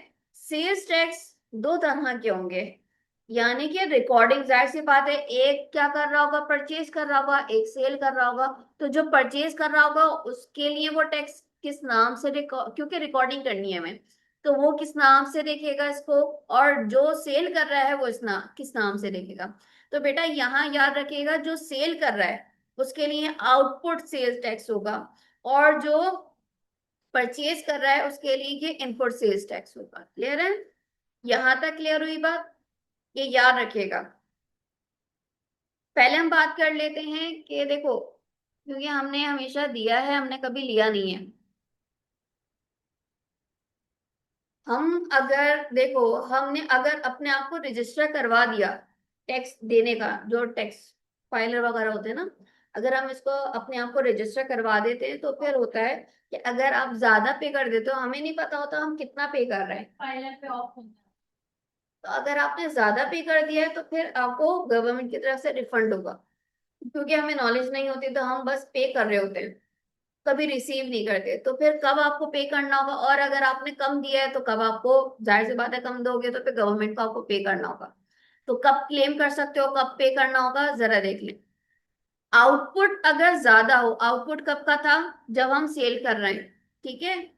जब आप सेल कर रहे हैं, याद रखिएगा, ये हमने अभी पढ़ा है। जब सेल कर रहे होंगे तो उसका उसका नाम क्या था? Output sale tax. और जब परचेज कर रहे हैं तो उसका नाम क्या था भाई? जब आउटपुट ज्यादा हो और इनपुट कम हो, कितना डिफरेंस दिख रहा है? है, देंगे। तो आपको गवर्नमेंट पे करेगी। ठीक है? क्यों? क्या उनके पास अब तक था। पे बेटा हमें करना है गवर्नमेंट को, गवर्नमेंट हमें नहीं पे नहीं, करेगी। जैसे आउटपुट टैक्स है 1000 लिखा और इनपुट टैक्स हमारा है, सही है। तो मतलब दोबारा समझाएगा? जैसे आप जो चीज बेच रही हैं, आप आउटपुट है, आउटपुट टैक्स होगा आपके पास, तो आप नोट डाउन करेंगे, मेरा इनपुट टैक्स होगा। दोबारा बताएगा? तो मैं ले रही हूँ जैसे, तो मेरा इनपुट टैक्स होगा ना, हम्म। मैं ले रही हूँ। तो और आप आउटपुट होगी तो आपको गवर्नमेंट को ही देना है। तो क्या कहते हैं, मैंने आपको 1000 रुपये दिए, तो आपको मुझे, और मेरे 900 रुपये का बिल है, तो आप मुझे बोलती हैं गवर्नमेंट देगा। किस नजर से देख रहे हो? क्या अगर 1000 रुपये मैंने दे दिया हम्म। और 900 रुपये का बिल, तो 1000 रुपये आपके ऊपर, 100 रुपये आपके ऊपर गए। अच्छा, ये मेरे ऊपर उसके ऊपर नहीं, पहले देखो, मैं अपनी ही नजर से बात कर रही हूँ, क्योंकि कंफ्यूज हो रही हो तुम। इसमें जो लिखा हुआ है इसमें जो लिखा है वो मैं बता रही हूँ। देखो, मैं अपनी नजर से बात कर रही हूँ।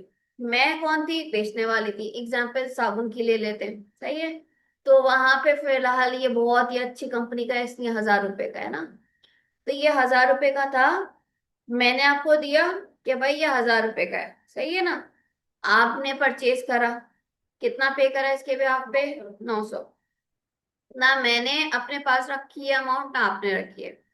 तो भाई क्या हो गया देखो, आपने परचेज करने की वजह से जितना टैक्स दिया अभी तक जितनी भी चीजों पे, और मैंने कितना कलेक्ट करा, वो कितना था? 1000 रुपए। सही है? तो ये दोनों ने आपस में नहीं करा है। क्या आप समझो, मैं आपने मुझे दिया है तो मेरे पास आया? नहीं नहीं नहीं, ऐसा कुछ नहीं है, ऐसा कुछ नहीं है। मैंने जितना सेल करा था, और तो सेल करने की वजह से 1000 रुपए जो था वो मैंने कलेक्ट कर लिए। ठीक है? ऐसे बहुत सारे होंगे, तो इस तरह से मैंने कलेक्ट कर लिया। फॉर एग्जाम्पल कि जो हजार रुपए का जितना भी था, तो वो उसका टैक्स बन के टोटल 1000 रुपये आया है। तो मैंने आप लोग से कलेक्ट करा 1000 रुपये, और किसको दे दिए थे? गवर्नमेंट को। अब आपने अपने बिना पे जितना भी टैक्स अदा करा, वो टोटल कितने का हो रहा है? 900 का। वो कहाँ गया? वो भी गवर्नमेंट के पास, मेरे पास कुछ भी नहीं है। अब फिर हम ये देख रहे होते हैं कि आपने, फॉर एग्जाम्पल, मैंने जितनी चीजें परचेज करी थी मैंने किसी और को दी है, दोनों तरीकों से दिखा रही हूँ। क्या? जितनी चीजें मैंने परचेज करी थी तो मैंने अदायगी करी है, और जितनी चीजें मैंने सेल करी थी मैंने कलेक्ट करके फिर अदा करा है। डिफरेंस कितना आ रहा है? 100 का। इसको जरा समझ लेना। 100 का डिफरेंस आ रहा है। फिर मैं ये देखती हूँ कि मैंने सेल करने की वजह से ज्यादा कलेक्ट करके दिया है, या मैंने अपनी जेब से ज्यादा अदा करा है। सही है। तो मैंने यहाँ क्या देखा कि मैंने, क्योंकि गवर्नमेंट के ही पास गया था, अब यहाँ पे जो डिफरेंस आ रहा है ये दिखा रहा है कि तुमने कस्टमर से कलेक्ट करा $100 ज्यादा, और फिर वो उसको दिया। तो यहाँ दोनों का, जो आपने अपनी जेब से भरा टैक्स वो भी बराबर होना चाहिए, और जितना कलेक्ट करा वो भी बराबर होना चाहिए। डिफरेंस आ रहा है, तुमने ज्यादा कलेक्ट करके दिया, तो इसका मतलब है तुम क्या करोगे? पे करोगे मजीद। सही है। अपने ही ऊपर दोनों रख के देखो। क्योंकि हम सामने आमने इस तरह से कर रहे थे कि यार मैं एक टाइम पे सप्लायर हूँ और आप मुझसे परचेज कर रहे हो। सही है। ऐसा रख के देखा था। तो वो मैंने आपको क्यों बताया था कि भाई जरा इसको समझो, तुम परचेज कर रहे हो, मैं सेल कर रही हूँ। लेकिन मैं जाहिर सी बात है सिर्फ सेल थोड़ी करूंगी, मैं भी तो परचेज करूंगी ना। क्लियर है? अब सेम इसी तरह से सोचो कि मैंने भी जिन जिन लोगों से खरीदारी करी थी उसको मैंने 1000 रुपए दिए। कितने दिए? 1000 रुपए दिए। और कस्टमर से मैंने जितना उनसे टैक्स इकट्ठा करा डिफरेंट चीजों पे, वो कितना था? 900। डिफरेंस वही है। कस्टमर से कम कलेक्ट करा, है ना? तो यहाँ क्या होगा? अब मैं रिफंड मांगूंगी गवर्नमेंट से। क्यों? क्योंकि दोनों का बैलेंस होना चाहिए। अगर आप ज्यादा पे कर दो किसी चीज को परचेज करने की वजह से, तो रिफंड मांगो। और अगर तुम कस्टमर से ज्यादा लेके दे दो गवर्नमेंट को, तो फिर तुम्हें अदा करना होगा। क्लियर है? यहाँ यही बात लिखी है। पे कब करोगे? जब तुम्हारा क्या होगा? आउटपुट ज्यादा होगा। आउटपुट का मतलब है तुमने कस्टमर से ज्यादा लेके दे दिया। और परचेज इनपुट का मतलब क्या है? जब तुम ज्यादा अपनी जेब से अदा कर दो, तो क्या करोगे? रिफंड मांगोगे। ठीक है? क्लियर है यहाँ तक? अब आओ जनाब, इसको कैलकुलेट करना सीखते हैं कि आप इन चीजों को कैसे कैलकुलेट करोगे। इस तरह से बेटा हमारे पास सवाल आते हैं। सही है। आपको दिया जाता है प्रोडक्ट। अब प्रोडक्ट के साथ आपको बताया जाता है कि भाई इस पे इतना परसेंट टैक्स लग रहा है। अब सम टाइम आपको नेट प्राइस अलग दी गई होती है और उसका टैक्स अलग दिया है। इसकी नेट प्राइस क्या है बेटा? जब आप टैक्स को अलग रखो और प्रोडक्ट की प्राइस को अलग रखो, तो ये जो सिर्फ प्रोडक्ट की प्राइस है जिसमें टैक्स इंक्लूड नहीं है, वो क्या है? Net price. क्या है बेटा? नेट प्राइस का मतलब क्या मैंने बताया? तो अगर आपको टैक्स ऐड नहीं, जिसमें टैक्स ऐड नहीं, ऐड नहीं है। Very good. ठीक है। यार मैं मीशो को, हाँ मेरे अंदर से रहा। तो भाई नेट प्राइस का मतलब क्या है? जिसमें टैक्स इंक्लूड नहीं है। जिसमें टैक्स इंक्लूड नहीं है इसका मतलब क्या है? वो नेट प्राइस है। और जिसमें इंक्लूड है वो क्या है? Gross price. क्या कहलाएगा? Gross price. ये बात क्लियर हो गई कि भाई ग्रॉस प्राइस किसे कहेंगे और नेट प्राइस किसे कहेंगे? ग्रॉस प्राइस का मतलब क्या है? टैक्स इंक्लूड है। इंक्लूड होगा या ऐड होगा, इस तरह के लफ्ज होंगे। एक्सक्लूड का मतलब नेट प्राइस है। ठीक है? एक्सक्लूड का मतलब नेट प्राइस है। अब यहाँ आपको दिया गया है क्या? 20%। अब ये 20% क्या है? सेल्स टैक्स का रेट है। ये ग्रॉस प्राइस पे लगेगा तो कैसे काउंट होगा? अगर नेट प्राइस दिया है तो कैसे काउंट होगा? इसमें लिखा हुआ है 120 sales tax is added 20%, उसको छोड़ो, अभी वो नहीं। and then the sales tax is 20%. नहीं नहीं, उस पे नहीं जाए। जस्ट आपका सेल्स टैक्स कितना है? 20% है। इस पे आओ। वो पूरी बात क्या लिखी है मैं बता रही हूँ। वो पूरी बात क्या लिखी है मैं आपको बता रही हूँ, फिर सवाल रीड करूंगी। नेट प्राइस है, उस पे सेल्स टैक्स कितना है 20%। इसका 120 कैसे आ रहा है मैं आपको बता रही हूँ। देखो भाई, अगर तो आप ग्रॉस प्राइस आपको दिया गया है, ग्रॉस प्राइस दिया गया है, और अगर आपको नेट प्राइस दिया गया है, तो दोनों में कैसे आप सेल्स टैक्स निकाल सकते हो। दोनों का फॉर्मूला जरा देखना। मल्टीप्लाई बाय 20%, ये तो वैसे ही रहेगा, ठीक है ना। मल्टीप्लाई बाय 20%, डिवाइड का असल मसला आएगा कि दोनों में फिर डिवाइड क्या करोगे, क्योंकि आपका सेल्स टैक्स रेट तो सेम रहेगा यहाँ पे और यहाँ पे, कोई नहीं, डिवाइड का मसला है। देखो, ग्रॉस प्राइस का मतलब क्या है, इसमें सेल्स टैक्स इंक्लूड हुआ है। क्या हुआ है?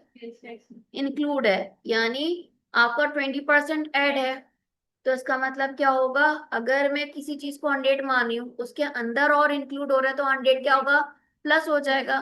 तो कितने से डिवाइड होगा, 120 से। नेट प्राइस है, तो भाई इसका मतलब है टैक्स इंक्लूड नहीं है, तो क्या किससे डिवाइड होगा, जस्ट 100 से। जरा देखो बताओ कितना आ रहा है। ग्रॉस प्राइस कितने दिए गए हैं आपको, यहाँ ग्रॉस प्राइस दिए गए हैं 144। ग्रॉस प्राइस आपको दिया गया है, पहले आप निकालो फिर लिखना। और नेट प्राइस आपको कितने दिए गए हैं, 120।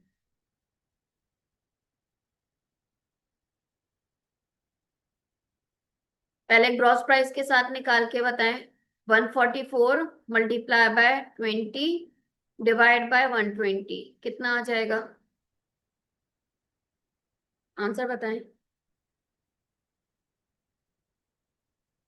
47 मल्टी किससे, आप खुद से करके देखो तो। cost price of product is therefore 120 plus 24 is equal to 144. It is always true that your बेटा कैलकुलेटर किधर है, net price plus sales calculator किधर है, price. करो। ये नेक्स्ट टाइम मुझे मोबाइल ना दिखे, मुझे कैलकुलेटर चाहिए।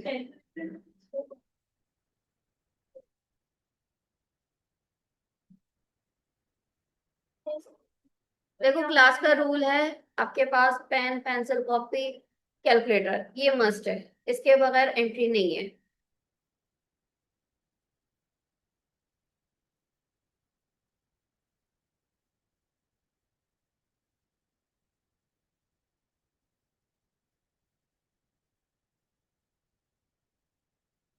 अच्छा इसमें आप मुझे ये बताएं जो 120 मल्टीप्लाई बाय 20 डिवाइडेड बाय 100 लिखा हुआ है इसमें। आप पहले ये देखो, ग्रॉस प्राइस क्या दिया है, 144। और दिया है 144 को मल्टीप्लाई करवाओ 20 से, करो।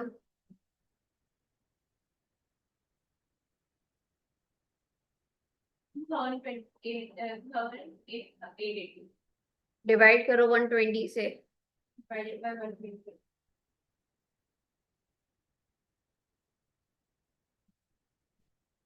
24 कितना आ रहा है, 24 आ रहा है। ये क्या है हमारा, sales tax.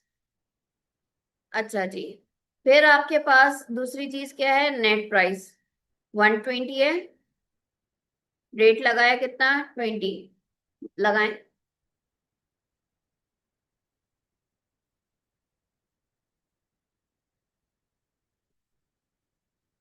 so 120 multiplied by 20 2400 divided by 100 हम्म, आपका 24 आया ये चेंज क्यों नहीं हुआ, क्योंकि यहाँ पे देखो हमने आप जो डिवाइड करा था ना, स्टैट ये हुआ था जो सेल्स टैक्स था वो इंक्लूड था ग्रॉस में। तो हमारे पास फॉर्मूला क्या बना था, हमारे पास फॉर्मूला बना था gross price multiply by sales tax rate, जो आपका गिवन होता है, ठीक है। और जब आप डिवाइड करवाओगे तो किससे भाई, 100 प्लस करके, क्योंकि जाहिर सी बात है 100 प्लस करके, ये 20 है तो 100 ऐड होगा, तो कितना हो जाएगा भाई, ये 120 हो जाएगा।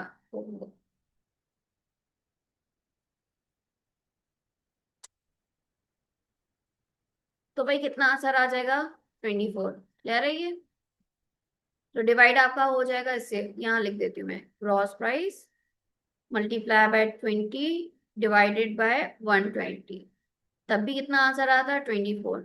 फिर अगर नेट प्राइस आपको गिवन है तो भाई सेल्स टैक्स का रेट तो नहीं चेंज होगा, वो तो आपका 20 है, लेकिन डिवाइड किससे करोगे, क्योंकि नेट प्राइस का मतलब है इसमें टैक्स इंक्लूड नहीं है, तो डिवाइड करोगे किससे, 100 से, इसलिए 24, सेम वही आ रहा है। तो फॉर्मूला आप लिखोगे क्या, जब आपको ग्रॉस प्राइस गिवन हो, ग्रॉस का मतलब क्या है, इंक्लूड, सेल्स टैक्स इंक्लूड है, ठीक है, सेल्स टैक्स इंक्लूड है।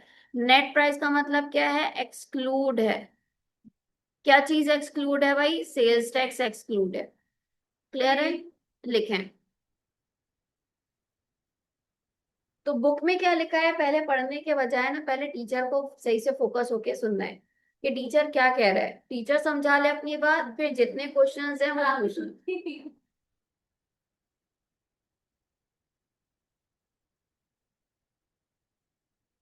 ये इंपॉर्टेंट है, ये समझना, इस तरह के क्वेश्चंस आएंगे, और फाइनल में कुछ नहीं गारंटी होती है कहाँ से क्या आ जाए, तो हमें हर एरिया को कवर करके चलना है।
क्लियर है, और सिर्फ यहाँ की बात नहीं, कहीं पे भी सवाल आए तो बेटा सवाल की वर्डिंग पे गौर करना, डायरेक्टली यहाँ की बात नहीं पढ़ोगे, मैं यहाँ तो 120 का ये लिखा हुआ है क्या।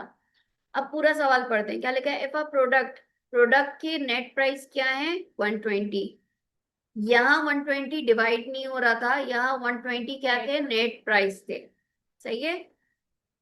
And sales tax is to be added at 20%, क्योंकि मैंने सवाल ऑलरेडी जाहिर सी बात है पढ़ाती हूँ तो मुझे पता है, इसलिए मैं वहां के बजाय यहाँ फोकस करके आ रही थी, क्योंकि यहाँ इंफॉर्मेशन हमें टू द पॉइंट दी गई है। आगे क्या लिखा है, then the sales tax is 20%, ये हमने पढ़ लिया था, ऑफ 120, जाहिर सी बात है 120 का 20% निकालना मैंने आपको बताया है कैसे, ये नेट प्राइस है तो नेट प्राइस के लिए सेल्स टैक्स कैसे कैलकुलेट होगा, ग्रॉस प्राइस अगर गिवन है तो हमारे पास उसका कैसे कैलकुलेट होगा वो मैंने आपको बताया। तो भाई दोनों ही हाल में क्या आ रहा था आपके पास, जो सेल्स टैक्स है कितनी अमाउंट आ रही थी 24। यहाँ तक कोई सवाल, फिर आगे बढ़ते हैं। इसी तरह से एक और सवाल आ रहा है, अब यहाँ पे ये सवाल इंटरेस्टिंग इसलिए है क्योंकि यहाँ पे दो प्रोडक्ट्स की बात हो रही है, यहाँ आपको दो प्रोडक्ट्स की बात हो रही है, प्रोडक्ट ए है आपके पास एंड प्रोडक्ट बी गिवन है, सही है ना। अब प्रोडक्ट ए में आपके पास क्या क्या चीजें गिवन है, ग्रॉस प्राइस किसके दिए गए हैं, प्रोडक्ट ए के, तो भाई ग्रॉस प्राइस आपको दिए गए हैं प्रोडक्ट ए के कितने हैं 705, and net price of product B, फिर जाहिर सी बात है सेल्स टैक्स आप माइनस करते हैं तो आपके पास क्या आ जाता है, नेट प्राइस किसके दिए गए हैं आपको 480 प्रोडक्ट बी के, क्लियर है। अब ये कैसे आता है आपके पास, जाहिर सी बात है माइनस करके आता है, तो आपने कुछ माइनस नहीं करा, आपको ग्रॉस प्राइस नहीं पता, यहाँ पे भी माइनस करोगे तो तुम्हारे पास नेट प्राइस आएगा। नहीं दिया है, आपने कैलकुलेट करना है, इसका मतलब है what is the sales tax charge on each product if the sales tax rate 20%। अब यहाँ सिर्फ आपको टैक्स रेट दिया गया है, तो मुझे बताओ, कैलकुलेट करके बताओ, फॉर्मूला आपको याद होना चाहिए। अब मुझे बताएं कि प्रोडक्ट ए के लिए कितना सेल्स टैक्स आएगा, प्रोडक्ट बी के लिए कितना सेल्स टैक्स आएगा, या आप मुझे बताएंगे। कैलकुलेट करें, 2 मिनट का टाइम है, आई गेस 2 मिनट में हो जाएगा।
इसको करें, मैं आती हूँ जब तक, ठीक है।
टॉप प्राइस में 705 minus 1.1 like 1.117 पहले आप मुझे यहाँ का फॉर्मूला बताओ कि आपने किस फॉर्मूले से इसको सॉल्व करा है, जो प्रोडक्ट। देखिए बता like मैंने split किए।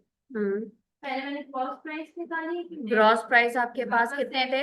75 थे। फिर क्या करवाया? फिर वो यार अब क्या? फॉर्मूला बताया था। हाँ तो वो फॉर्मूले वाला किया मैंने 20 डिवाइडेड बाय 120 मल्टीप्लाई बाय 705। हैं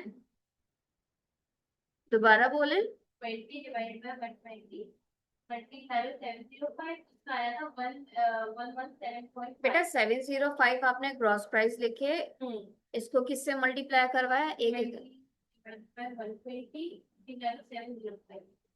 आपने कहा डिवाइडेड बाय 120 मल्टीप्लाई बाय 705, ये बोल रहे हो?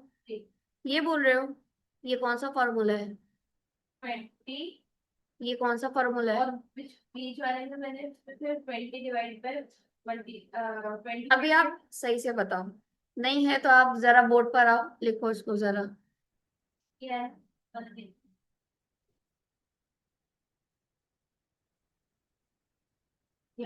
बीच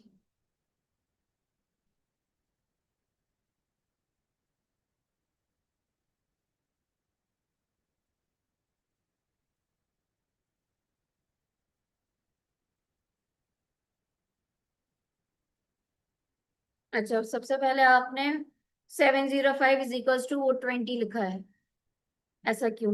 फॉर्मूला मैंने किया था उसमें देखो से आप इसमें नीचे विदाउट करा सही है, लेकिन आगे पीछे काम करा हुआ है तो वो नहीं। आपको सबसे पहले क्या गिवन है? ग्रॉस प्राइस अगर गिवन है तो ग्रॉस प्राइस, अगर आपको नेट प्राइस गिवन है तो नेट प्राइस आएगा। एंड में 705 से मल्टीप्लाई नहीं होगा, सबसे पहले लिखा ही ग्रॉस प्राइस जाएगा 705। तो ये आपने बिल्कुल एंड में लिखा है, ये रॉन्ग है। ठीक है, सबसे पहले क्या लिखोगे? Gross price. ग्रॉस प्राइस से क्या मल्टीप्लाई होगा? सेल्स टैक्स रेट कितना है भाई? 20।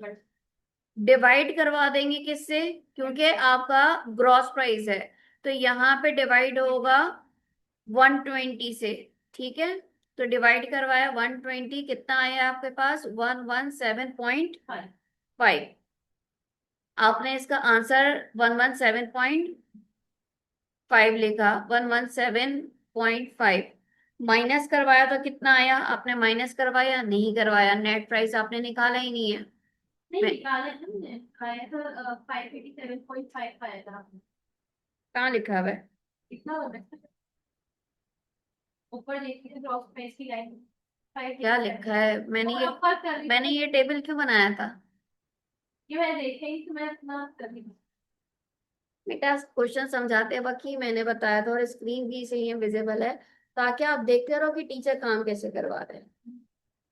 एक प्रॉपर फॉर्मेट होता है, इसके तरीके से आप काम करोगे तो फिर होगा, इस तरह से रफक नहीं। मैं क्या थोड़ा एक अलग बनाने देगी थोड़ा भी एग्जैक्टली। ठीक है, अच्छा तो आपने क्या बोला? आपके पास नेट प्राइस इसका आ रहा है 587.5। ये चेक करेंगे, मैंने अभी चेक नहीं करा। मैंने किए थे। ठीक है, फिर आपने कहा कि भाई, और जो नेट प्राइस गिवन था, नेट प्राइस को आपने मल्टीप्लाई करवाया 20 से और डिवाइड करवाया 100 से। आपने ये रॉन्ग लिखा हुआ है, मल्टीप्लाई बाय 20%। डिवाइड का भी तो लिखोगे, मल्टीप्लाई बाय 20 डिवाइड बाय 100। तो जैसे 20% मैंने 480 कर दिया। गलत है ना, क्योंकि अब आपके पास क्या है? 480 नेट प्राइस है, मल्टीप्लाई करवा रहे हो 20 से। 20% मल्टीप्लाई बाय 20% कोई मसला नहीं, क्योंकि मल्टीप्लाई का परसेंटेज का मतलब है कि डिवाइड हो रहा है 100 से। लेकिन क्योंकि मैं हर चीज सामने लिखवाती हूँ, बच्चे क्या करते हैं? मल्टीप्लाई बाय 20 करके बैठ जाते हैं, आगे क्या है? गलत आ रहा है। तो मैं इसलिए पूरा लिखवाती हूँ, मुझे पता है परसेंटेज का मतलब क्या, मल्टीप्लाई करवाया है तो डिवाइड आपने 100 से करवाया है। ठीक है, लेकिन यहाँ पे फिर मैं पूरा पूरा लिखवाती हूँ, इसलिए पूरा पूरा। अच्छा इन्होंने भी इसमें यही लिखा था 20% मल्टीप्लाई क्योंकि 100 ही दिया है। उनको पता है, मुझे पता है, अब ये बच्चा भूल जाएगा कि डिवाइड भी करवाना है। कैलकुलेटर से काम करना है फिर यहाँ पे, मुझे पता है। कुछ बच्चों को आइडिया होता है, कुछ बच्चे को नहीं होता, इसलिए मैं पूरी बात लिखवाती हूँ, कभी भी नहीं छोड़वाती हूँ। मुझे पता है मल्टीप्लाई बाय परसेंटेज करके आप लिख देते हो, उसका मतलब कोई गलत नहीं है, बात हाँ सही है। सही है, लाइक क्वेश्चन आंसर सही है। हम्म। तो कितना आपने लिखा यहाँ के लिए? 96। और इसका भाई नेट प्राइस कहाँ लिखा है आपने? 480 प्लस 96, कितना है, कहाँ लिखा है? 576। 576 आपने ये लिखा है, ऐसा ही है? अच्छा जी। फिर अब इसके आंसर्स को हम चेक कर लेते हैं। आंसर कहाँ है भाई? आ जाओ, ये रहा।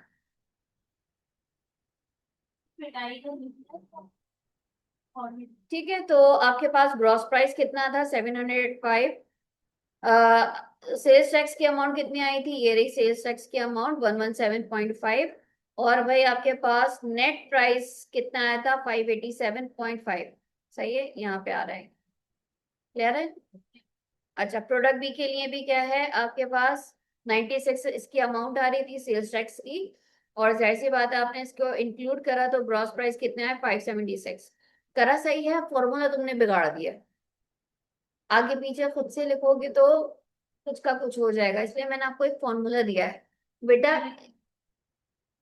फिर इसको सही से करना, आपने करा गलत नहीं है, लेकिन फॉर्मूला गलत आगे पीछे कर दिया। एक फॉर्मेट पकड़ो, फॉर्मेट अपने पकड़ना होता है चीज का।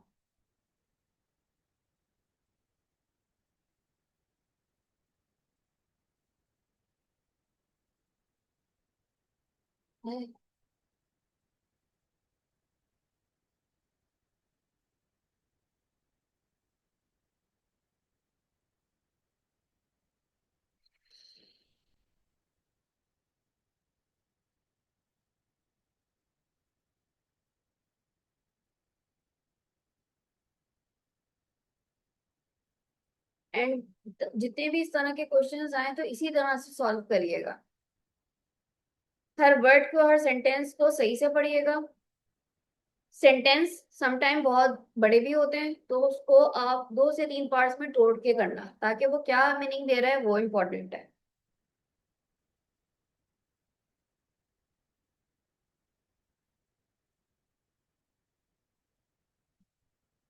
क्लियर है यहाँ तक? कोई सवाल? अच्छा, ये तो हमने यहाँ तक कवर कर लिया। फिर स्टोरेज ऑफ इंफॉर्मेशन, जैसे हम फिर ठीक है, आप इसको पढ़कर आइएगा ताकि यहाँ फिर पर थोड़ा ओवर होगा। और आपके साथ इस तरह से। अच्छा, डेटा प्रोटेक्शन या स्टोरेज ऑफ इंफॉर्मेशन में कोई इतनी खास चीजें नहीं है, मैं ऐसी वर्बली बता देती हूँ कि जाहिर सी बात है, जितनी भी इंफॉर्मेशन हमारे पास होती है थ्रू डॉक्यूमेंट्स वगैरह, क्योंकि हमारे कुछ एम्प्लॉयज के भी होते हैं, कस्टमर्स के भी हमारे पास डॉक्यूमेंट्स होते हैं, तो उसको स्टोर करने की हमारी ही जिम्मेदारी उस ऑर्गेनाइजेशन के पास होती है ना।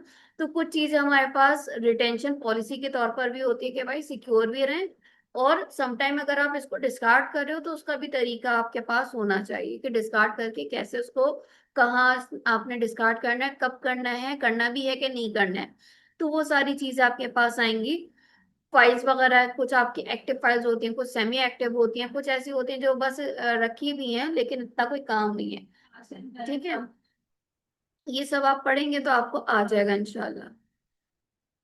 तो ये चीजें, रिटेंशन पॉलिसी आप पढ़ लेना कि कब तक आपको इस चीज में अ, वो चीजें कब तक स्टोर करनी है। इन केस कोई नई चीज समझ में आती है तो हम इसको पढ़ेंगे। फिर आ जाता है डेटा प्रोटेक्शन, ये भी वही है कि डेटा को किस तरह प्रोटेक्ट करा जाता है, कैसे इसको आप सिक्योर बना सकते हो, बहुत सारी चीजें होती है ना। तो यहाँ तक आपने पढ़कर आना है, यहाँ तक हमारा चैप्टर 1 कंप्लीट होता है। Now what you have to do, कल हम आएंगे तो इंशाल्लाह फिर आपके पास ये 2 टॉपिक्स रीड हुए हुए होने चाहिए और क्विक क्विज हुआ हुआ होना चाहिए। क्वेश्चन होने। क्विक क्विज, ये क्या है? Quick quiz.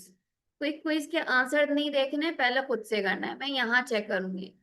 देन उसके बाद हमारे पास ये क्वेश्चन बैंक आ रहा है। ये क्वेश्चन बैंक कहाँ मिलेगा? At the end of this book, practice question bank section पूरा बना हुआ है। तो उसमें से आपने 1, 2, 15, 45 एंड सॉरी 44 एंड 45 इसी बुक में बिल्कुल एंड में आ रहा है। तो ये 5 क्वेश्चंस वहां से कर कर आना है। We will check in the next class. Clear है? ये दोनों आपके होमवर्क हैं, प्लस रीडिंग सब कुछ कर कर आनी है। जितना मैंने यहाँ काम करा है, आपके नोट्स प्रिपेयर होने चाहिए, और जितना आप पढ़ रहे हो वहां पे भी नोट्स प्रिपेयर होने चाहिए। फॉर्मूला मैंने बताया, फॉर्मूला लिखा होना चाहिए। प्रैक्टिस क्वेश्चन करवाया, जिस तरीके से मैंने करवाया वो आपके पास होना चाहिए। इन क्वेश्चंस को एटलीस्ट 2-3 टाइम्स तो करा करें। इसके अलावा जितनी एक्सरसाइज, जितने आपके एग्जाम्पल्स आ रही हैं वो भी कर कर आएंगी। ठीक है, रोज के रोज ये सारे काम होंगे तो फिर इंशाल्लाह हम इसमें 90+ भी स्कोर कर सकते हैं। इंशाल्लाह फिर नेक्स्ट क्लास में मुलाकात होती है। आई होप कि यहाँ तक कोई सवाल नहीं है। इंशाल्लाह फिर नेक्स्ट क्लास में मुलाकात करेंगे, तब तक के लिए अल्लाह हाफिज।